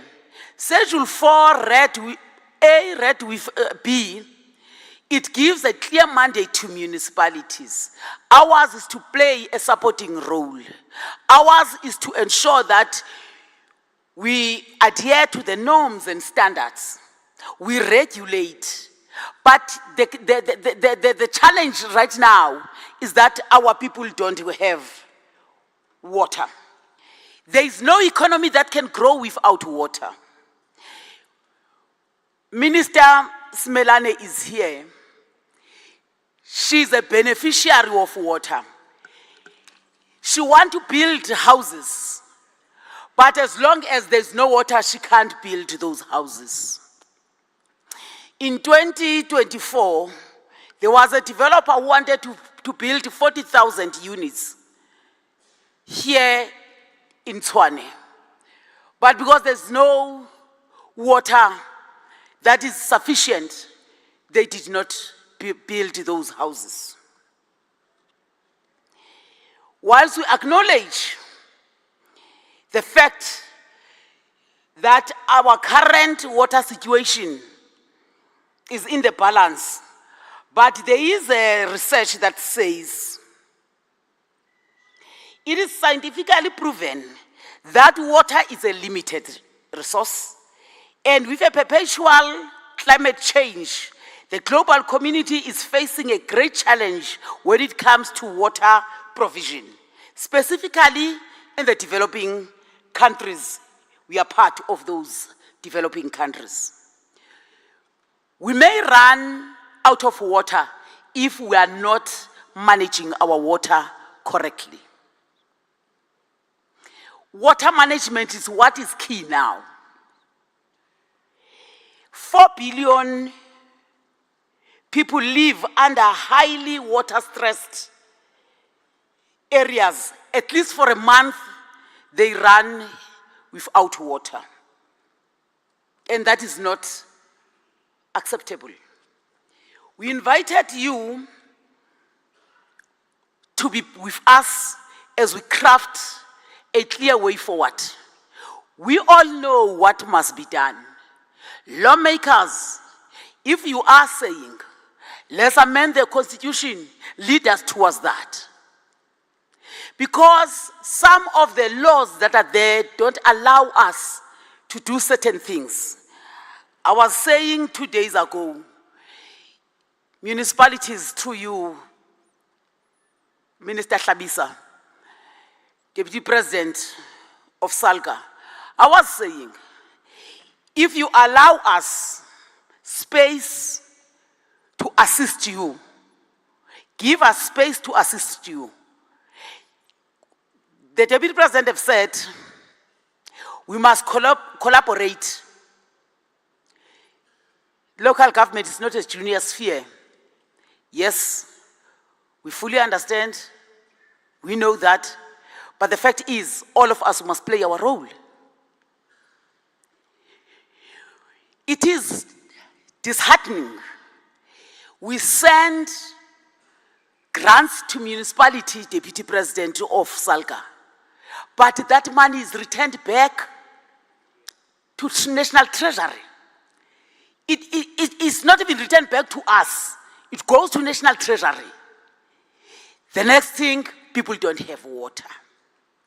We're not here to blame you, municipalities, but the fact is the bulk stops with you. You have MIC, you have USDG, you have WISI grant, you have RIPI grant. You are not using it. I can understand a municipality that says, we have exhausted, we need more because we have these projects. Unless we agree that you don't have the technical skilled people in your employment municipalities. But if we don't want to accept the challenges that we have, we might not be able to say to change the situation and save our country. As we all know that reduction of water services and reliability affect the entire value chain of water, energy and food nexus. As such, without water managed properly, this country will run out of water. What is causing the global water stress? President has alluded to few of these. Across the world, the demand for water is currently exceeding the supply or available water, and research shows that the demand has actually doubled. When the demand has doubled, the supply must double. That is why we are ensuring that in the grants that we give to you, there is very specific to say, augment the water infrastructure. But the daily maintenance is the responsibility of the sphere of local government. We depend on water surface, but we are facing a conundrum of low rainfall season. Currently, we have enough water in certain provinces. Because of the rainfall, our dams are at 110% full. But even if they can double and triple, as long as there is no reticulation of water to meet the demands of the community, we are not doing well. Our overconsumption of water, and that consumption is not the water that we have all used, but it is the water that is non-revenue. The international standard is that you must have 173 per capita per day. But in South Africa, we are at 218 per capita per day. The big metros, Johannesburg and eThekwini, they are running at about 289 per capita per day. Surely that cannot be sustainable. As we say to President, we embrace water as priority number one. It is important that we, as the Department of Water and Sanitation, We fast track all the outstanding projects. You go to Limpopo, there are projects that have been in a pipeline. I don't know how long the pipe is. They've been in a pipeline for the past 10, 20 years. The pipeline is very long. I suspect there's rust in that pipeline. We are working very close with SIU.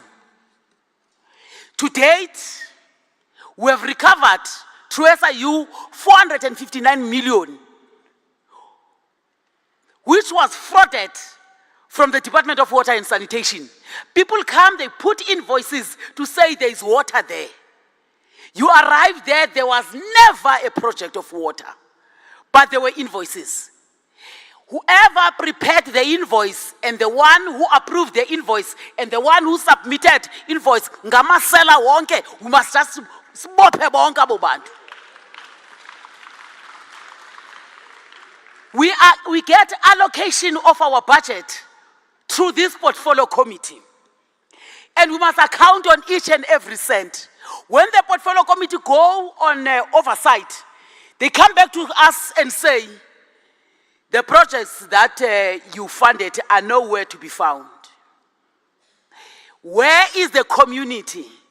We are now launching water committees, and we want to work with you, municipalities, ward councillors, and ward committees to ensure that the people of South Africa, they guard against their tax money, so that they must report all fraudulent cases.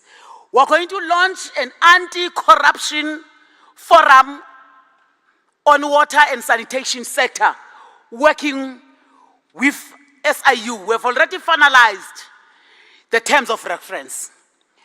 Organized criminality, sisendleleni. We're coming to you.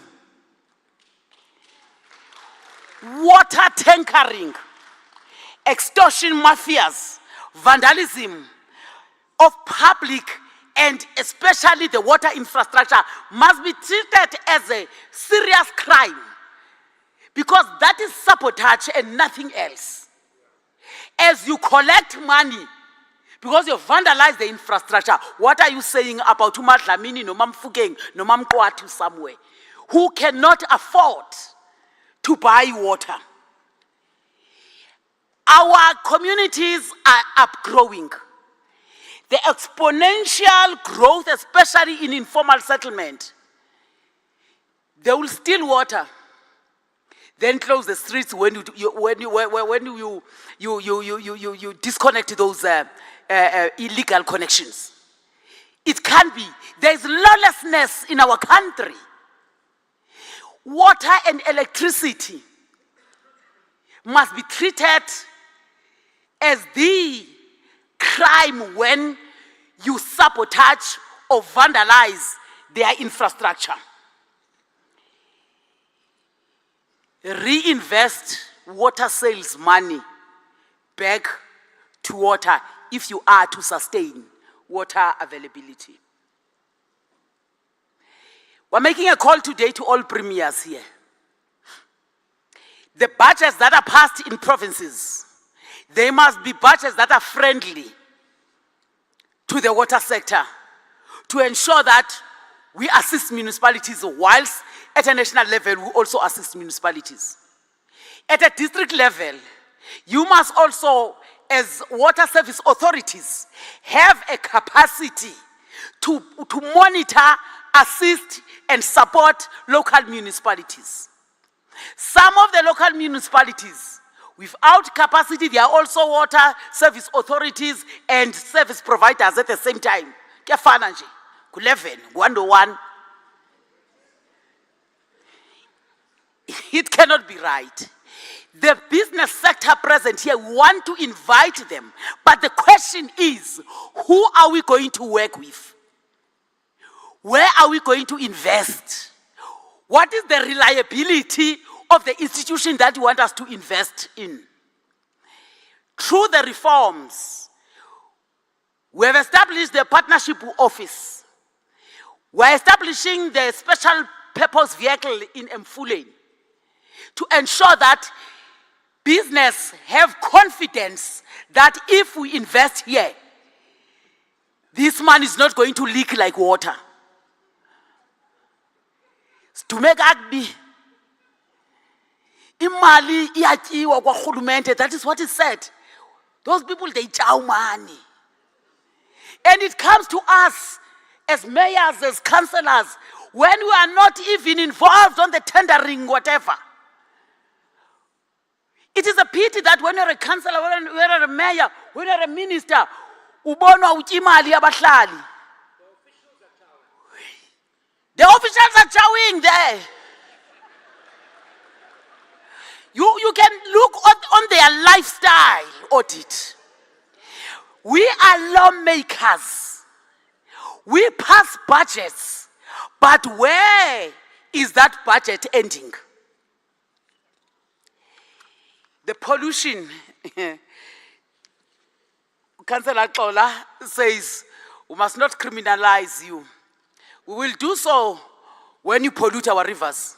And when you don't cooperate, that we are going to do. Nani, criminalize us if we don't pay you. You are owed billions. That is what the Honorable Hlabisa have said. By department, various departments at a national and at a provincial level, as well as entities of government, are owing municipalities. Nani, develop your own tool. Thina sizawunibamba, nani nizawubamba benu. No makubanja banjwane apha. Macala, makunansi kwa macala. Water supply by water boards.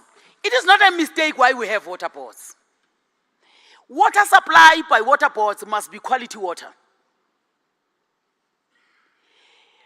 Because these water boards are playing a pivotal role to ensure clean water is provided to municipalities and to key customers. These water boards are owed 24 billion by water users. And if we continue like that, the danger is the water boards are going to collapse. If they collapse, no water is going to be purified. No water will come as a bulk water supply to municipalities. And if it's one municipality owing the water board collapse, it does not only affect that municipality.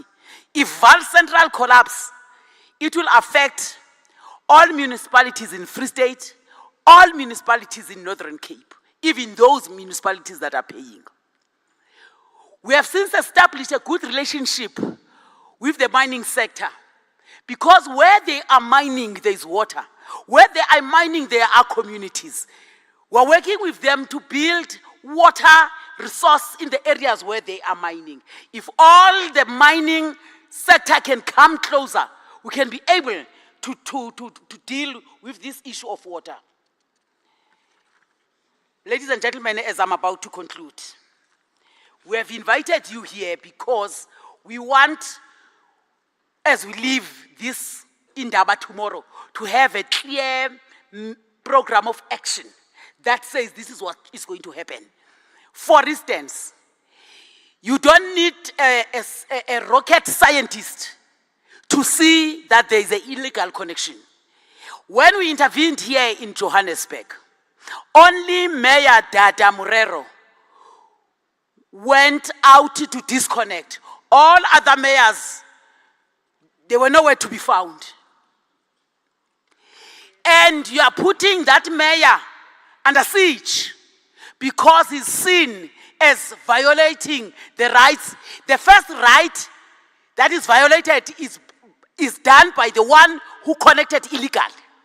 Because it's not on the map, therefore it affects those people that are on the higher level or in the lower stream.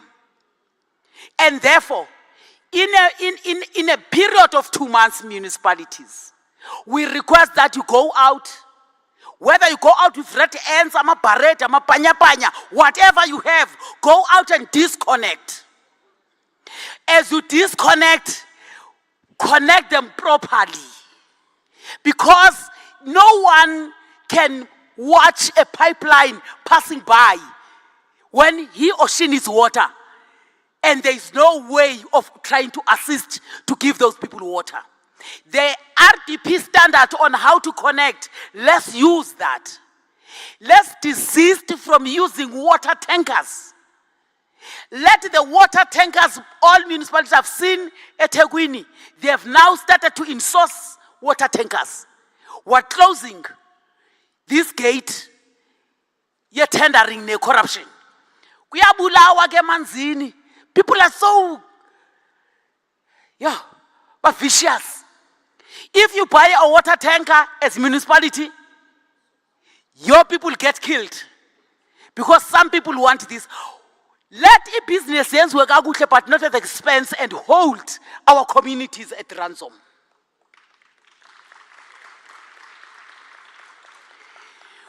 The two grants that we have, WSIG and RBIG, with this financial year 2025, all those municipalities who returned the grant funding to National Treasury, we are not sending anything to you.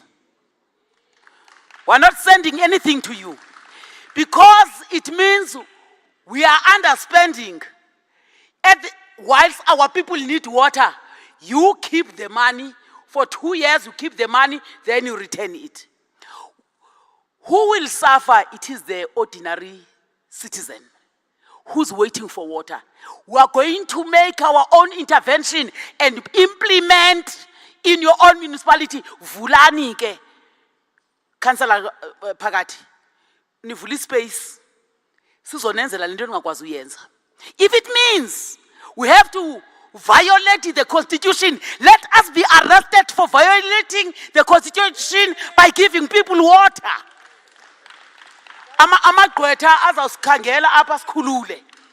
That is what we want. You sound like a broken record when you say, this is not my space. Indeed, it is not. But what is that we can make out of this Indaba to say, Department of Water and Sanitation, go and assist there. We can only intervene when there is section 139, then we come with section 62 and 63. But beyond that, you cannot just walk in like we are walking in a park. But municipalities, we have profiled 100 municipalities that are performing dismally. We understand you are serving communities that are unable to pay services. But those who are supposed to pay services, let them pay to subsidize those who cannot pay. The indigent policy register must be amended. This thing can happen within a month or two. Put your CTWs to get into the communities. They have a toolkit of registering those communities. There is a subsidy through COGTA to ensure that these communities are cushioned. Oh, Parliament, I would viva and God. Yeah, and God, Parliament. To ensure that we have a capable state, citizens of South Africa want water. They don't drink policies. They want water. The lives of all of us are centering around water. You are all my clients present here today. You all brushed your teeth in the morning. You took a bath. You took a shower. You took a vascom. You flushed the toilet because ngamanzi lawo. That is water. So no one can live without water. Women get exposed to gender-based violence and femicide as they go down the forest in the streams to fetch water that is not purified, because that's the only way that they can do to have water. This cannot be right. This Indaba today, Deputy Minister Mahlobo is presiding over it. Let us come up with solutions. Looking at the attendees here, I have no doubt we are going to come up with solutions here, and we are going to have a team that is going to monitor if we are implementing these solutions. We must turn the tide here today.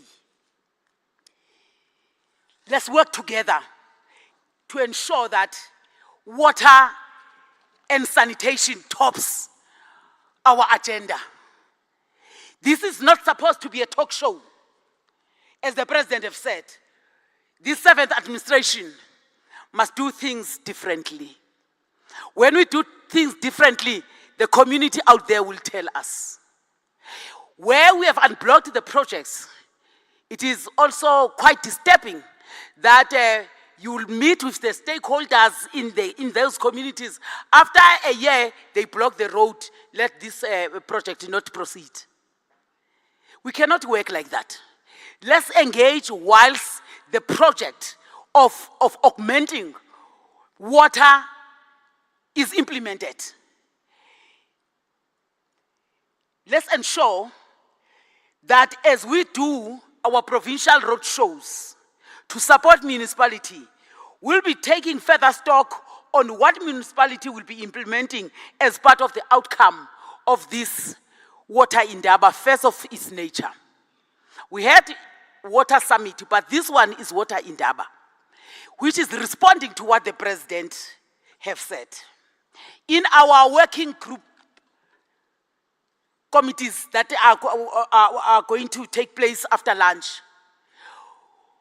we must start there to say, these are engine rooms that want to come and brief or report to this plenary tomorrow that here is the way forward.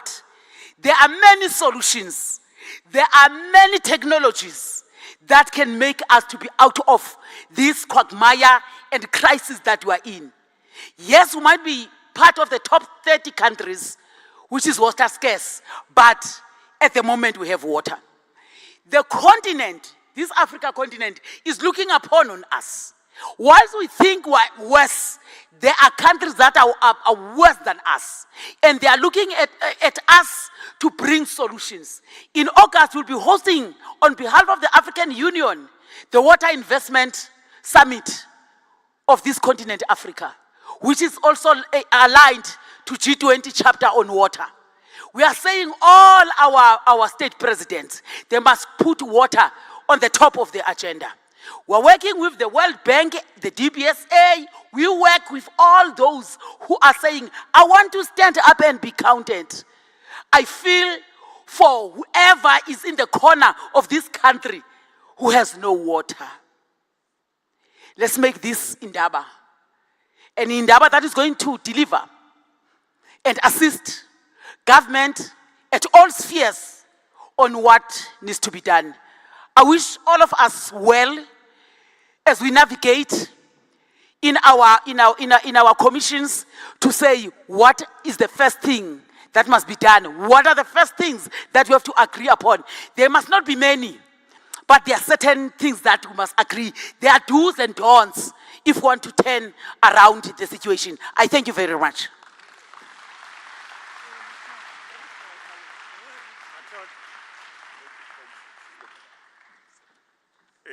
Once again, let's give Minister a round of applause. We want to apologize. We'll just go just a little bit. After DG will do the presentation, then we'll say how will we break to commissions. But just to indicate, all our leaders from our president, our ministers, Minister Majodina, Minister Hlabisa, Councillor Pagat, and the Premier, there is a confirmation that access to safe water, sanitation, and hygiene is not a favor. It's a requirement by our law and international standards. Secondly, all our leaders agree that over the last 30 years, our municipalities, we have done well we have been at the forefront of delivering to many who were denied the access opportunity to water and sanitation. However, we must admit, now we are in a bad shape. In other words, Minister identified 100 out of 144 Water Services Authority.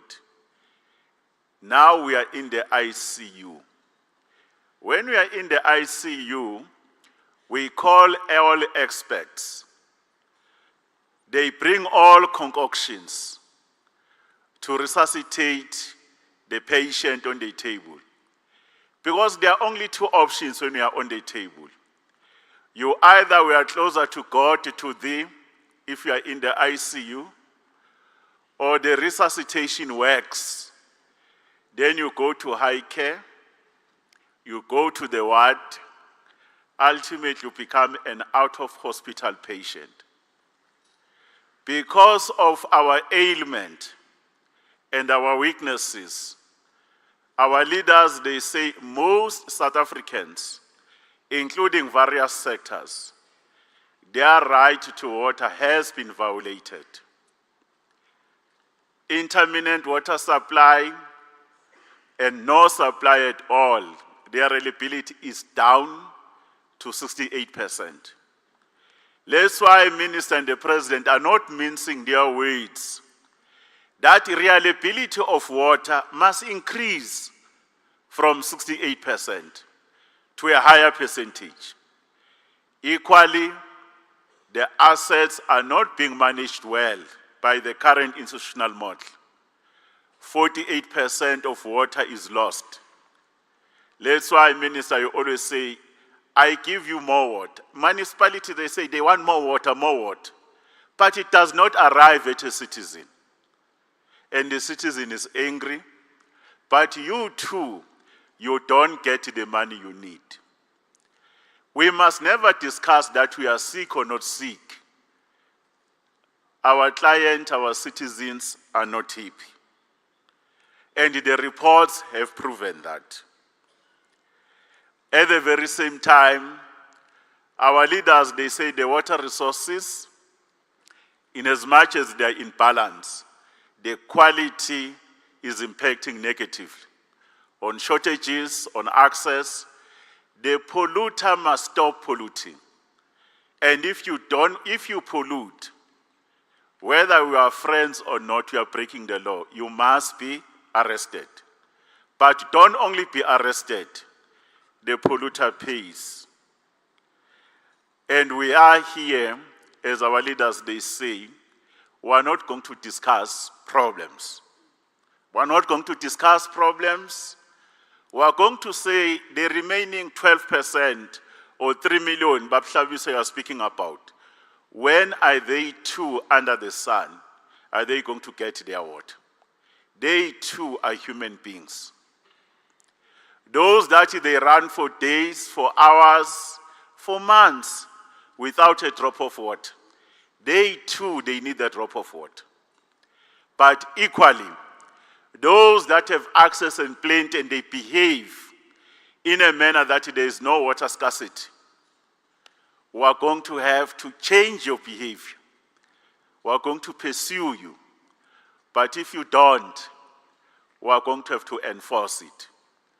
You can't waste water and take 300 liters, 200 and something, when someone needs a drop. There are those who are wasting the drop of water. One drop of water you waste, there is no additional drop available. And someone in South Africa, either in a village or township or town, is looking for the water. And those who are misbehaving through their human activity, you think that your human activity will be made secret forever. Whatever you do in the dark on the drop of water, on the drop of water, that drop of water has the capability and the capacity and the tenacity that it will flow. And one day that drop of water will actually arrive at someone's lips. When it arrives at someone's lips, at a particular point, your secret will be exposed. Let's just briefly allow the DG of the Department of Water and Sanitation, Dr. Sean Phillips, to paint a picture on water security, which is the availability and assurance, but also how have you performed.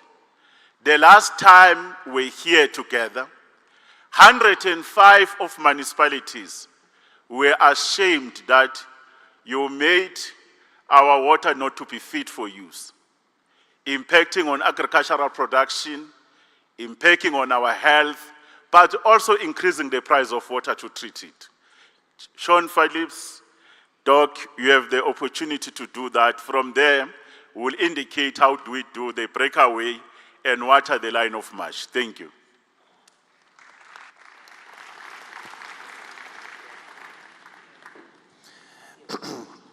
Thank you very much, Deputy Minister. Good afternoon, Ministers, Deputy Ministers, Premiers, MECs, Mayors, all protocol observed. As indicated by the Deputy Minister, my presentation is on raw water security as well as water services security. I will start by looking at the issue of raw water security as part of looking at the status quo in the sector.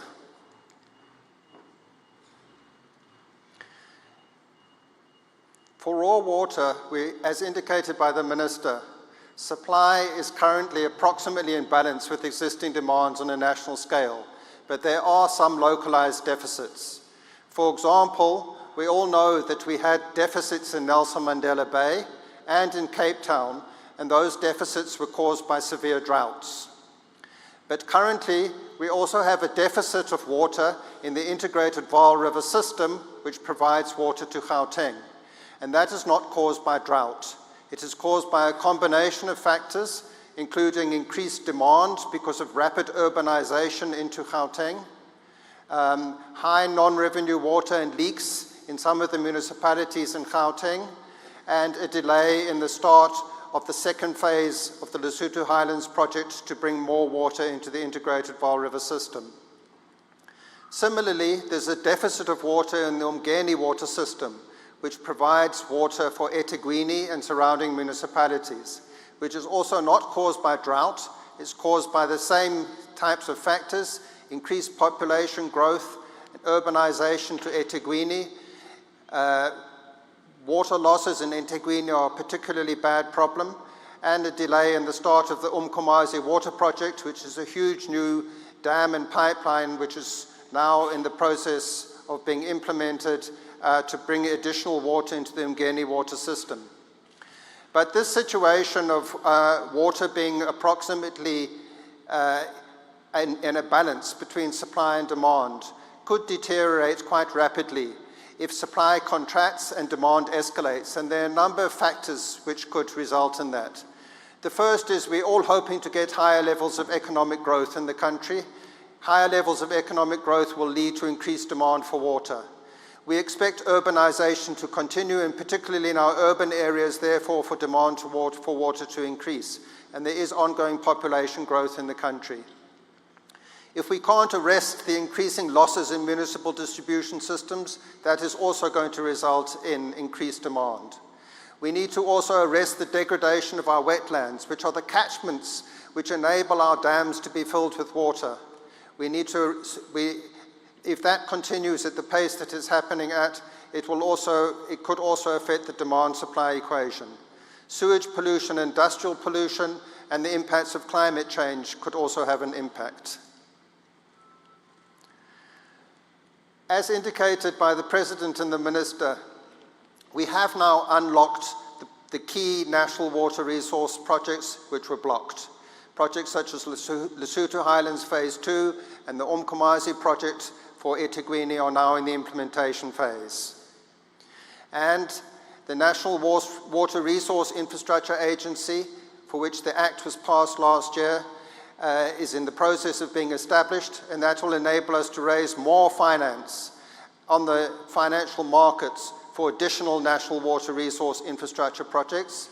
And in addition to that, the establishment of wall-to-wall catchment management agencies will result in improved management of water catchments, which is key to increasing water security, and we now have all 6 of our wall-to-wall catchment management agencies gazetted and their boards appointed. But in addition to these measures, we can't just keep building dams. There's a limit to the extent to which the construction of new dams can ensure water security. We are already harnessing approximately 75% of our sustainably utilizable surface water resources, and we must diversify the water resource mix. In the future, we're going to have to make increasing use in a sustainable way of groundwater, desalination of seawater, and water reuse, treating return flows from wastewater treatment systems, as well as from other sources such as acid mine drainage. Because of their technical nature, many of these new sources of water will have to be developed locally, such as water reuse and desalination, and therefore will have to be developed by municipalities. Over and above diversifying the water mix, we also have to be more effective with our water conservation and water demand management. As indicated by the Minister, the average consumption of water in South Africa is 218 litres per capita per day, according to our last no-drop report, whereas the international average is 173 litres per capita per day. So, as indicated by the President, South Africa is one of the 30 most water-scarce countries in the world, and clearly this level of average consumption is unsustainable. Turning to the security of water services. This slide shows Statistics South Africa official data from Census 2022. It shows the level of access to at least a basic level of service by province. We can see from the graph that there are still large backlogs in access in some provinces, particularly in the Eastern Cape. So if we look at this row here, it's below interim. Those are the backlogs in access. So if you look at the graph of the Eastern Cape, there's a very high backlog in access in the Eastern Cape and in Limpopo. So although it was indicated earlier that overall nationally on average, we've made very good progress, close to 90% access to at least a basic level of service, that average figure hides the fact that in some areas there are still quite large backlogs in access. The data also indicates that we have a severe problem with reliability of the service. So the last row in the graph here shows supply reliability.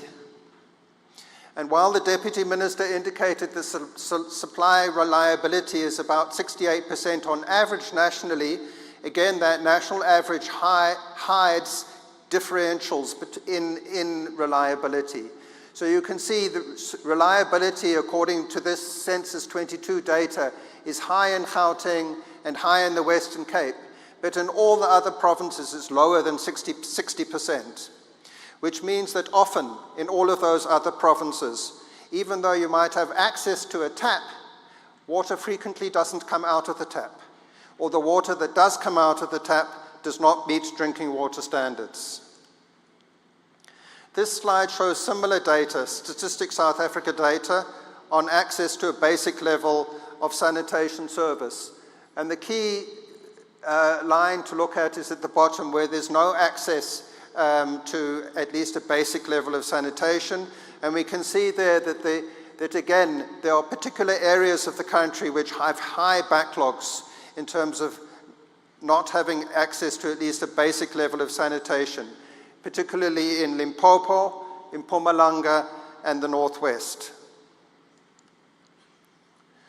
This slide shows our 2023 Blue Drop results per Water Services Authority. A Water Service Authority is a municipality which has been appointed by the Minister of Cooperative Governance to be responsible for water services, and there are 144 of them, and they are all indicated on this map.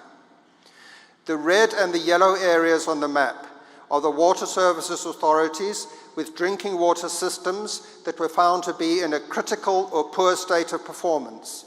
And you can see from the map that approximately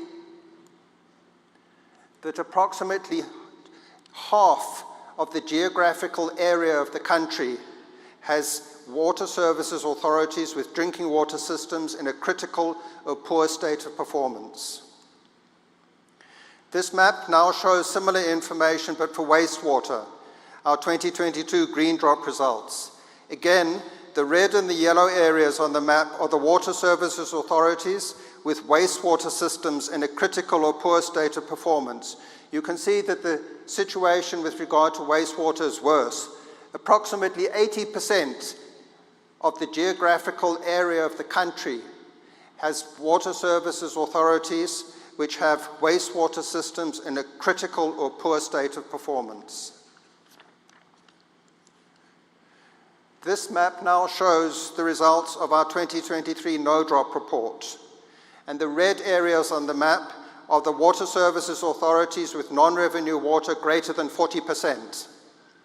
Again, it's approximately 80% of the geographical area of the country with water services authorities with non-revenue water greater than 40%. And as indicated by the Deputy Minister, the national average for non-revenue water was found to be 47.4%, and the national average for physical losses was found to be 32%.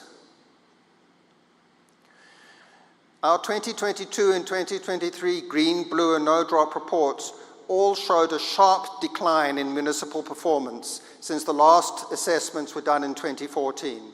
For example, the percentage of water supply systems with poor or bad microbiological water quality compliance, that's water that is not safe to drink, increased from 5% in 2014 to 46% in 2023. This is resulting in increased risk of waterborne diseases, potentially life-threatening diseases such as cholera and chronic diarrhea. Our green, blue, and no-drop assessments are very thorough. They collect a huge amount of information on water and wastewater systems in all the municipalities. Because we have so much data, we are able to analyze the data and we're able to see the relationship between the different problems and the results. And we're able to determine whether there's a correlation between certain problems and the decline in performance. One of the interesting things that we found when we did that analysis is that lack of skilled staff is a key issue, particularly for the blue drop results, for the drinking water results. For example, we found that Gauteng has the highest percentage of drinking water systems with excellent or good performance, and at the same time it has the lowest shortfall of qualified staff. Whereas Northern Cape has the highest percentage of drinking water systems with poor or critical performance, and it has the highest shortage of qualified staff. So there's a very clear correlation between your blue drop results and whether or not you've got the necessary qualified staff working in the municipality on your drinking water systems. By 2022, 66% of our municipal wastewater infrastructure was in a poor or critical condition. And 90 of the 144 water services, that is more than water services authorities, that is more than 60% of them, had at least one critical wastewater system.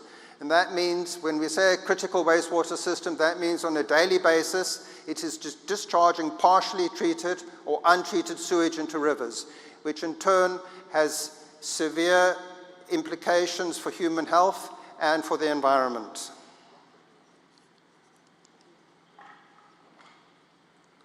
We are continuing with the drop reports, and this slide provides information on when we plan to release the next drop reports. With this widespread deterioration in water services, we are not on track to meet the United Nations Sustainable Development Goals for water and sanitation.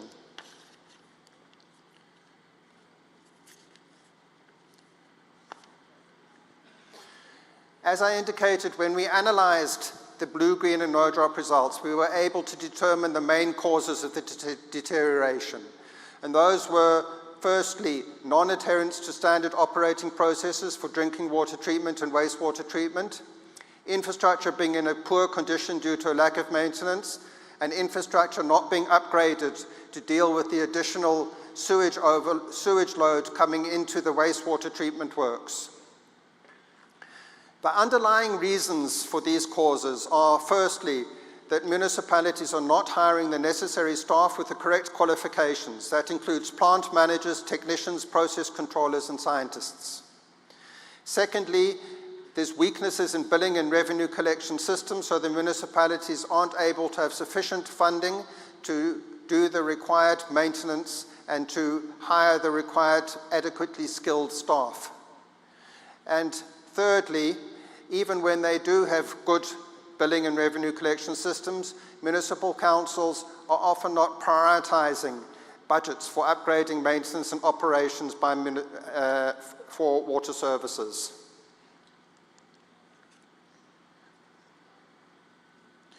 National government is transferring more than 60 billion per annum in grants to municipalities for water and sanitation. This includes the portion of the equitable share which is meant to be used by municipalities to provide free basic water to the indigent, as well as various infrastructure grants which are meant to address historical infrastructure backlogs.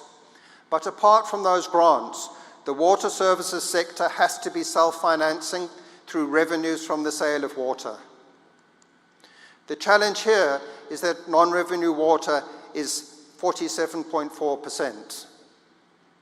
This means that on average, municipalities do not obtain any revenue from almost half of the treated water that they have to pay to produce or that they have to buy from the water boards, which in turn means that firstly, a large portion of the money spent on developing water resource infrastructure is wasted. Secondly, it means that municipalities don't have sufficient funds to operate and maintain their water services. And thirdly, that municipalities are not able to pay the water boards for the treated water supplied by them.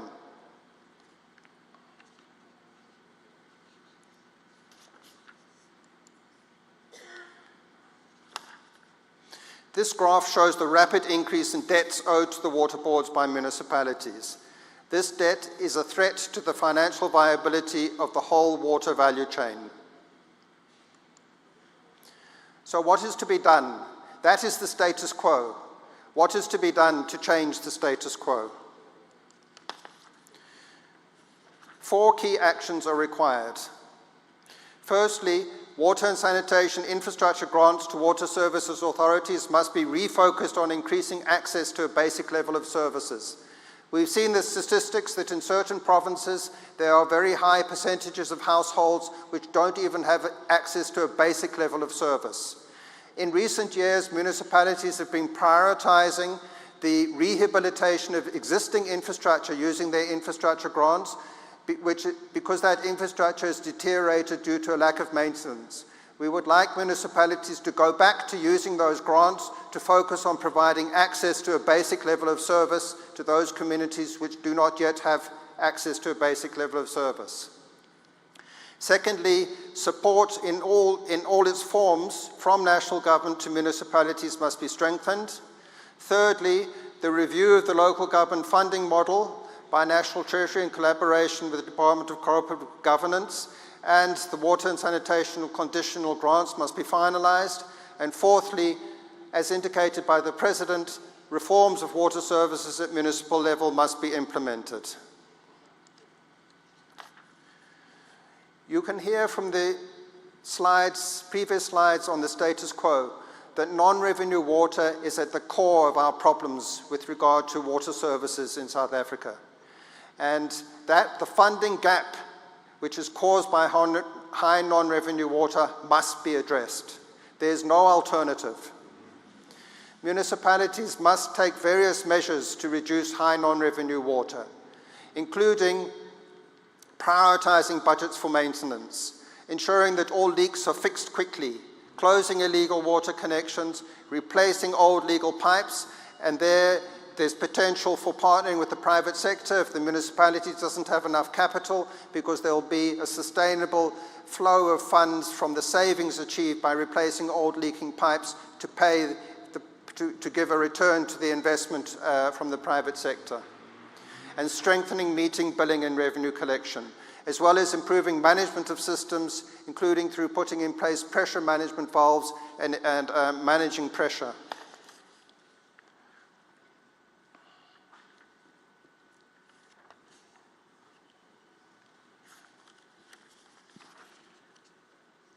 This slide indicates the various measures that are being implemented by the National Treasury, the Department of Water and Sanitation and the water boards to strengthen credit control and reduce the debt owed by the water boards, owed to the water boards by municipalities. This has included standardization of credit control measures and, as a very last resort, withholding of equitable share allocations to municipalities which do not pay their current invoices in full to the water boards.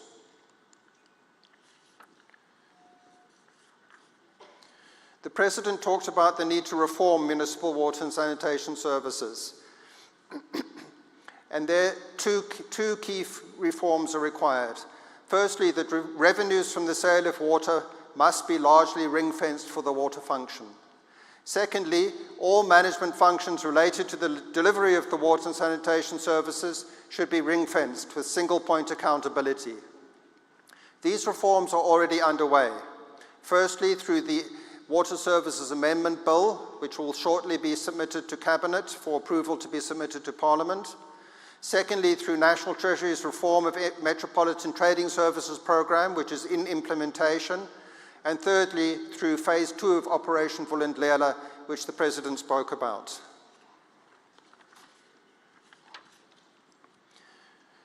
The legislation governing municipal water services differentiates between the roles of water services authorities and water service providers, or WSPs. Water services authorities are supposed to be the local regulators that ensure that water services are provided in accordance with national norms and standards. And water services authorities are supposed to enter into service level agreements with water service providers, which are the bodies which actually provide the services. However, in almost all of our municipalities, the water service authority and water service provider functions have not been separated, even though it is required by law. Currently, in almost all of our municipalities, the Water Services Authority has decided, which is within its rights to do, to deliver the service through internal delivery mechanisms. And this has resulted in the creation of a technical department which is responsible for technical management of water issues in the municipality, but many of the key functions required to effectively deliver the service, including revenue, the customer relationship, HR and supply chain, are not within the management control of the Water Services Department. And in addition to that, the Water Services Department gets a budget every year which has no relationship whatsoever to the amount of revenue collected from the sale of water. That means that the head of the Water and Sanitation Department has no incentive to manage the department and to manage the water services in such a way as to maximize or optimize revenue collection. For example, through prioritizing the installation of meters.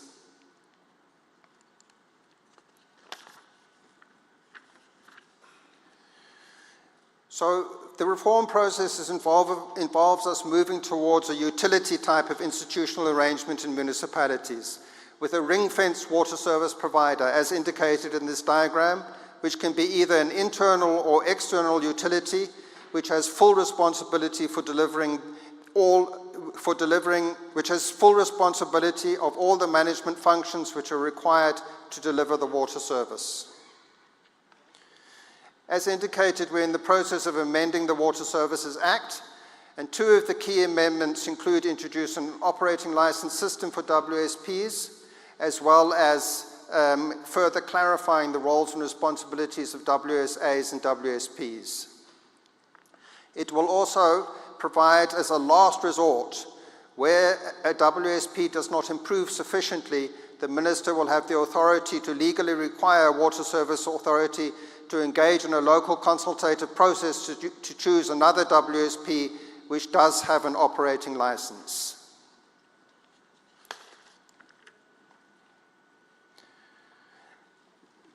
One of the key reform programs is the Reform of Metropolitan Trading Services Program, which is currently being implemented. A new large grant called the Trading Services Grant has been introduced. It's a performance grant. The metropolitan municipalities have to meet certain performance criteria to get access to the grant, including ring fencing of revenue, ring fencing of management functions, reducing non-revenue water, and improving performance across a range of indicators. This slide lists the various reforms which are going to be championed by the presidency through Operation Vulindlela, and you can see that they're similar to the reforms being implemented by National Treasury and the Department. For example, they include ring fencing of revenue and separation of the Water Services Authority and water service provider roles. The public sector does not have the finances or enough expertise to address water issues in South Africa alone. We need to partner with the private sector. There's already a high level of private sector financing of national water resource infrastructure, and this will be enhanced by the establishment of the National Water Resource Infrastructure Agency. But innovative new financing mechanisms are also being developed and are starting to appear and be used, such as green bonds to finance catchment management work. However, private sector involvement in municipal water services is very low compared to other middle-income countries, and we've therefore, in collaboration with SALGA and the DBSA, set up a Water Partnerships Office to assist municipalities to put in place partnerships with the private sector. And these include build, operate, own, or transfer models. And for example, the Water Partnerships Office has recently issued an expression of interest for municipalities to participate in a water reuse program. And there is money available for project preparation and blended finance. We've managed to obtain substantial green climate funding for this. So we would like to take this opportunity to encourage municipalities to apply to participate in this water reuse program.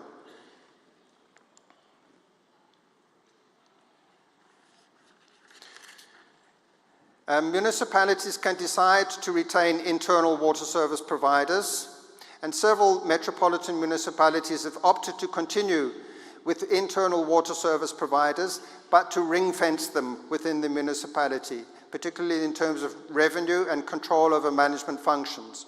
There are also other options available for alternative water service providers, such as the special purpose vehicle being put in place between Rand Water and Mfuleni local municipality, which will have a 30-year contract. 30-year concessions to the private sector, such as those which exist in Mbombela and Ilembe already, and municipal entities such as Joburg Water, which is in the process of being transformed into a ring-fenced utility under the Reform of Metropolitan Services program. Finally, in the summit last year, we agreed on 25 general resolutions. To date, 15 of those have been implemented, 9 are in the process of implementation, and 1 is not yet implemented. This slide lists the 5 general resolutions which were agreed to, which are the responsibility of water services authorities to implement. They are all still work in progress and include, for example, the development of corrective action plans to address the findings of the drop reports. And you can see from the data here that there's been quite good progress by many municipalities in the development of these corrective action plans. It also includes reduction of non-revenue water, ring fencing of revenue, improving infrastructure security, and issuing advisory notices to residents when tests indicate that water quality fails to meet drinking standards. Slides 34 to 39 cover the resolutions which were agreed to be implemented by SALGA and the national government. Most of these have been implemented, including actions such as developing guidelines, implementing awareness campaigns, putting in place a water board debt relief mechanism, and obtaining approval for ring fencing. In conclusion, we need to ensure that the remainder of the decisions of the January 2024 summit are accelerated. All water services authorities which have not yet done so must put in place and implement corrective action plans to improve their blue, green, and no drop scores. They must also implement programs for non-revenue water, water conservation and demand management, and infrastructure security. Water Services Authority should consider ring-fencing revenues from the sale of water for water service functions. There should be more attention paid to partnering with the private sector to raise private sector money for water services. And national and provincial and local government must work together to implement the reforms that we've spoken about. The breakaway groups will be reviewing the progress against their breakaway group specific resolutions from the 2024 summit and identify actions required to accelerate their implementation. My presentation is available now on the DWS website, so it can be downloaded there. Thank you very much.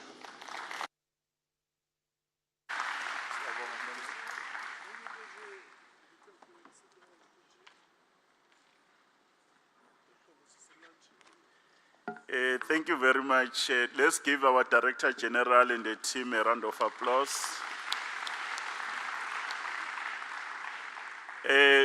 We are not going to come back. Before we go to lunch, we need to do a quick briefing that you need to go to different commissions. We are going to have 5 commissions. In the 5 commissions that you'll have, Commission 1 is going to deal with the question of water security. We know now that if we don't do the necessary investment Minister spoke about, especially on the question of more availability of surface water, through all those interventions, Minister, we are doing, we'll have a problem. But also the question of the water mix, so that there is an additional drop of water that is available. Because the mix, in as much as it's surface water, groundwater, and seawater, including return flows. Return flows is the most important resource in terms of reuse. But then there was something, Minister, we saw outside. In the mix, we have to include atmospheric water solution. There's water in the air. And then, therefore, how are we going to maximize the ability of having more resources, how to manage them? How are we going to plan in terms of planning for them, designs, dealing with all the necessary constraints so that we don't spend more time on these issues? How are we going to execute them? Executing them on time, but also executing them on budget. But how actually are we going to build resilient water resource sectors in the midst of climate change and disaster management? Those are the very important aspects. Then when we come to issues of Group 2, Group 2 is divided into 4 commissions, where there were a number of municipalities on their basis of their performance on the question of the blue drop, the north drop, and the green drop. Those municipalities, they must respond to the question of water access. How do we expand access to those who were not given the water before? But how do we ensure reliability to those that have infrastructure? The infrastructure is ailing. There is intermittent supply or no supply at all. Issues of access, issues of reliability on both water and sanitation. On sustainability matters, you will have to respond to the question of deteriorating water quality. Those are the cross-cutting issues. But in the commission, what will happen? We are going to have resource people. The resource people are going to trigger a discussion. That discussion on each presenter, you don't have more than 15 minutes, 1-5. And there are 2 or 3 resource persons to allow the ability of more individuals to participate. But when you participate on both commissions, there are fundamentals that we want you to come and report back on them. In terms of our response plan, our response plan will be categorized into 5 areas. Area number 1 it will be the implementation or delivery model, both in terms of water resources, because the delivery model, it has worked over 30 years, but it is now weak, where we will be in a position to go what Minister and President says on the first one, the National Water Resource Infrastructure Agency as an option, the issues of the CMA and other organizations around the question of water resources to ensure water security and assurance of availability of water. That issue on this other commission, you must conclude on the question of the implementation of a utility model for both water and sanitation, because we are addressing the question of operational inefficiency, and you must put a time frame. We must also agree those municipalities in the ICU, they must proceed, appoint a credible water service provider, whether it's a public entity, whether it's a private entity, without municipalities losing ownership. Then the issues of governance and performance contracts, Sean, you have spoken about. But the implementation model on board commission is about institutional fit for purpose.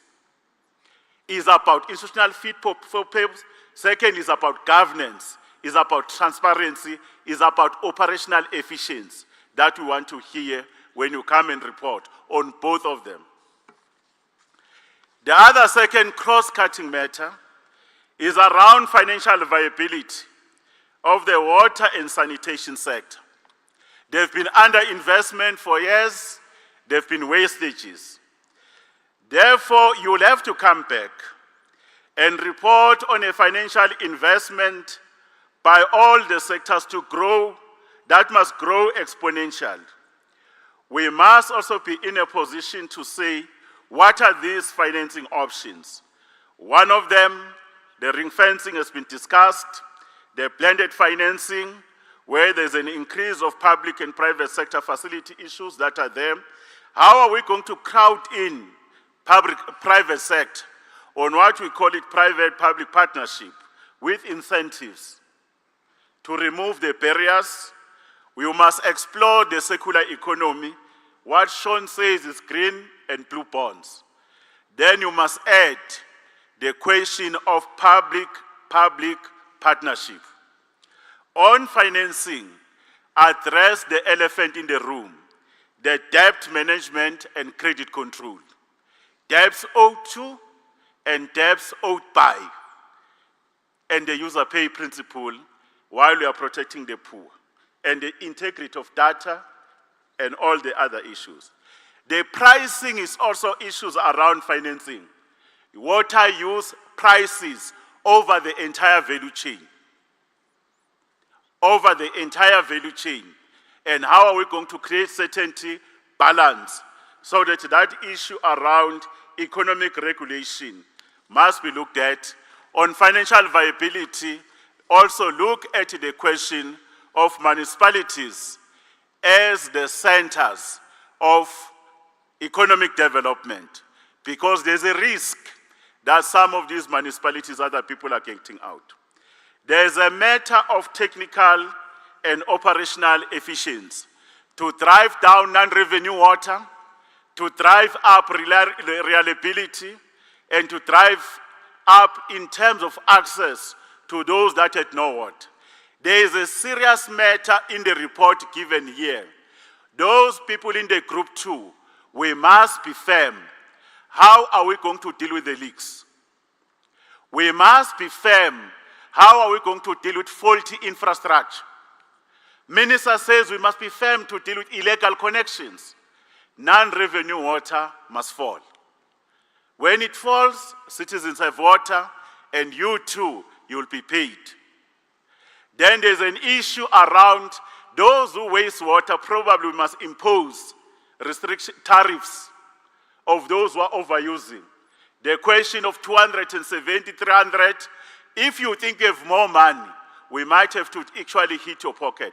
That technical component must come in, but it must be supported by a large-scale communication aspects that must be part of improving the functionality of the current assets so that the trust deficit, it can respond. Then on the fourth area of work, you must look at building partnerships, building water and energy sensitive and resilient communities. The idea of a whole society approach as espoused in the district development model, the intervention by President in eThekwini in Johannesburg, where all the experts, the users are there, the private sector, the issues of labor, and everybody working together there, so that we can be in a position to build issues of concrete actions and productivity. But you must also agree in this commission that there will have to be campaigns we are going to run.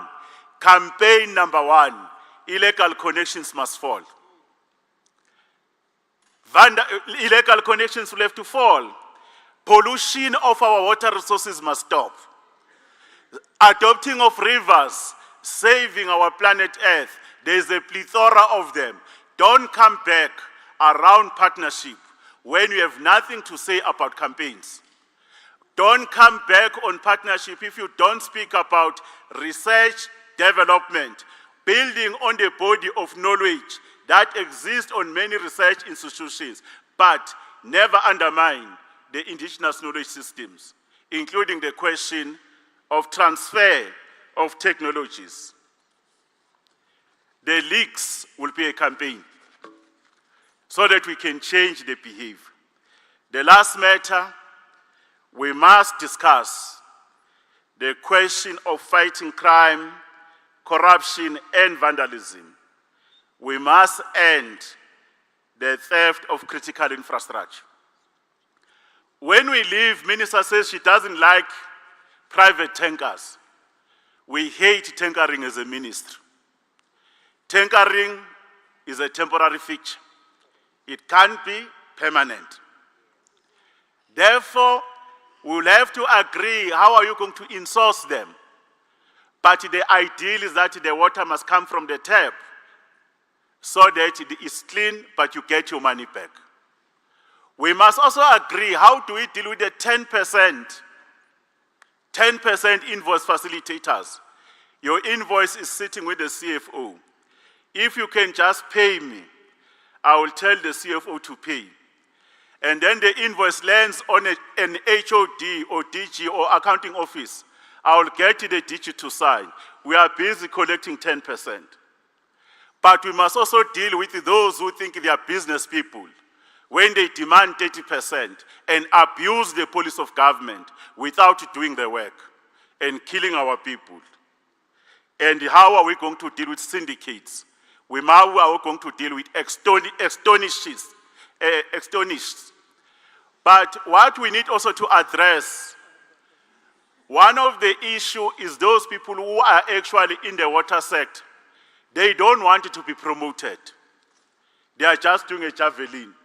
Probably they must explain how did they move from rags to riches so that we can be in a position to applaud them. Go there, let's diagnose that the patient is sick. The patient is on the table on both sides. Then the framework of a response, institutional delivery model, the appropriateness to respond. How do we finance and finance options? Dealing with the efficiency of the current system, build cohesion, and lastly, we eliminate the threat of corruption. That's what we will do. Commission 1 on water security. We are going to be here in the main conference venue. The other commission downstairs, there are different halls that are there. You will be ushered to do that. We are going to take lunch for an hour, not more than 1 hour, 30 minutes. We are being directed that all delegates are going to proceed towards where there's exhibitions. And when you find time and space, go and see and marvel the capabilities our country possesses by our research institutions, but more importantly, our water boards, including private sector. The solutions, they are under our nose, but we don't want to take it. Those who are accompanying the president, the minister, the deputy ministers, and the mayors and the MECs, you will join in the holding room downstairs where you were in the beginning. This session will be adjourned. We are going to proceed with commissions until 1900. We are having people that are monitoring, and there are people who are connected on hybrid, experts, because we don't possess the monopoly of wisdom. We want to hear independent minds, independent solutions that we can try. On behalf of our Minister Phemi Majodina, DMC Tlul, and all of us, on the first day, we want to convey our sincere gratitude, and this session will reconvene tomorrow morning, exactly at 8:30 for a report back. And the report back session will take about 3 hours. After that, there's going to be plenary, there's going to be a panel discussion on the two areas, just to refresh our minds, so that we can see matters just for not more than 2 hours. Then from there, we'll come back and conclude with a concrete program of action with timelines before His Excellency, the Deputy President of the Republic, and the Chair of the Interministerial Committee on the Water Task Team closes the session tomorrow. Once again, we want to say thank you, Baya Danki, Enkomu, Gyalebucha, Siyabonga.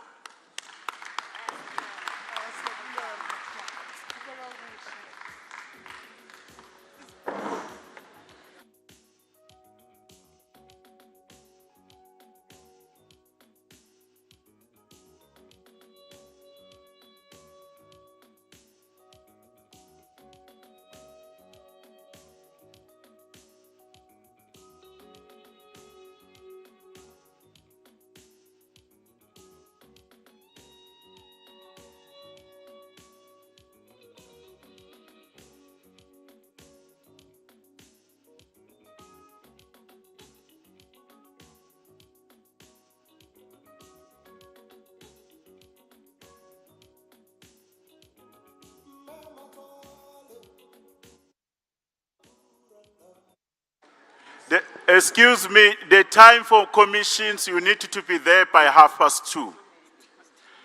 There is someone who's also lost some keys. You will have to come and try to look for me, but I will screen you and I will vet you whether you are the real person who lost the car keys. Thank you.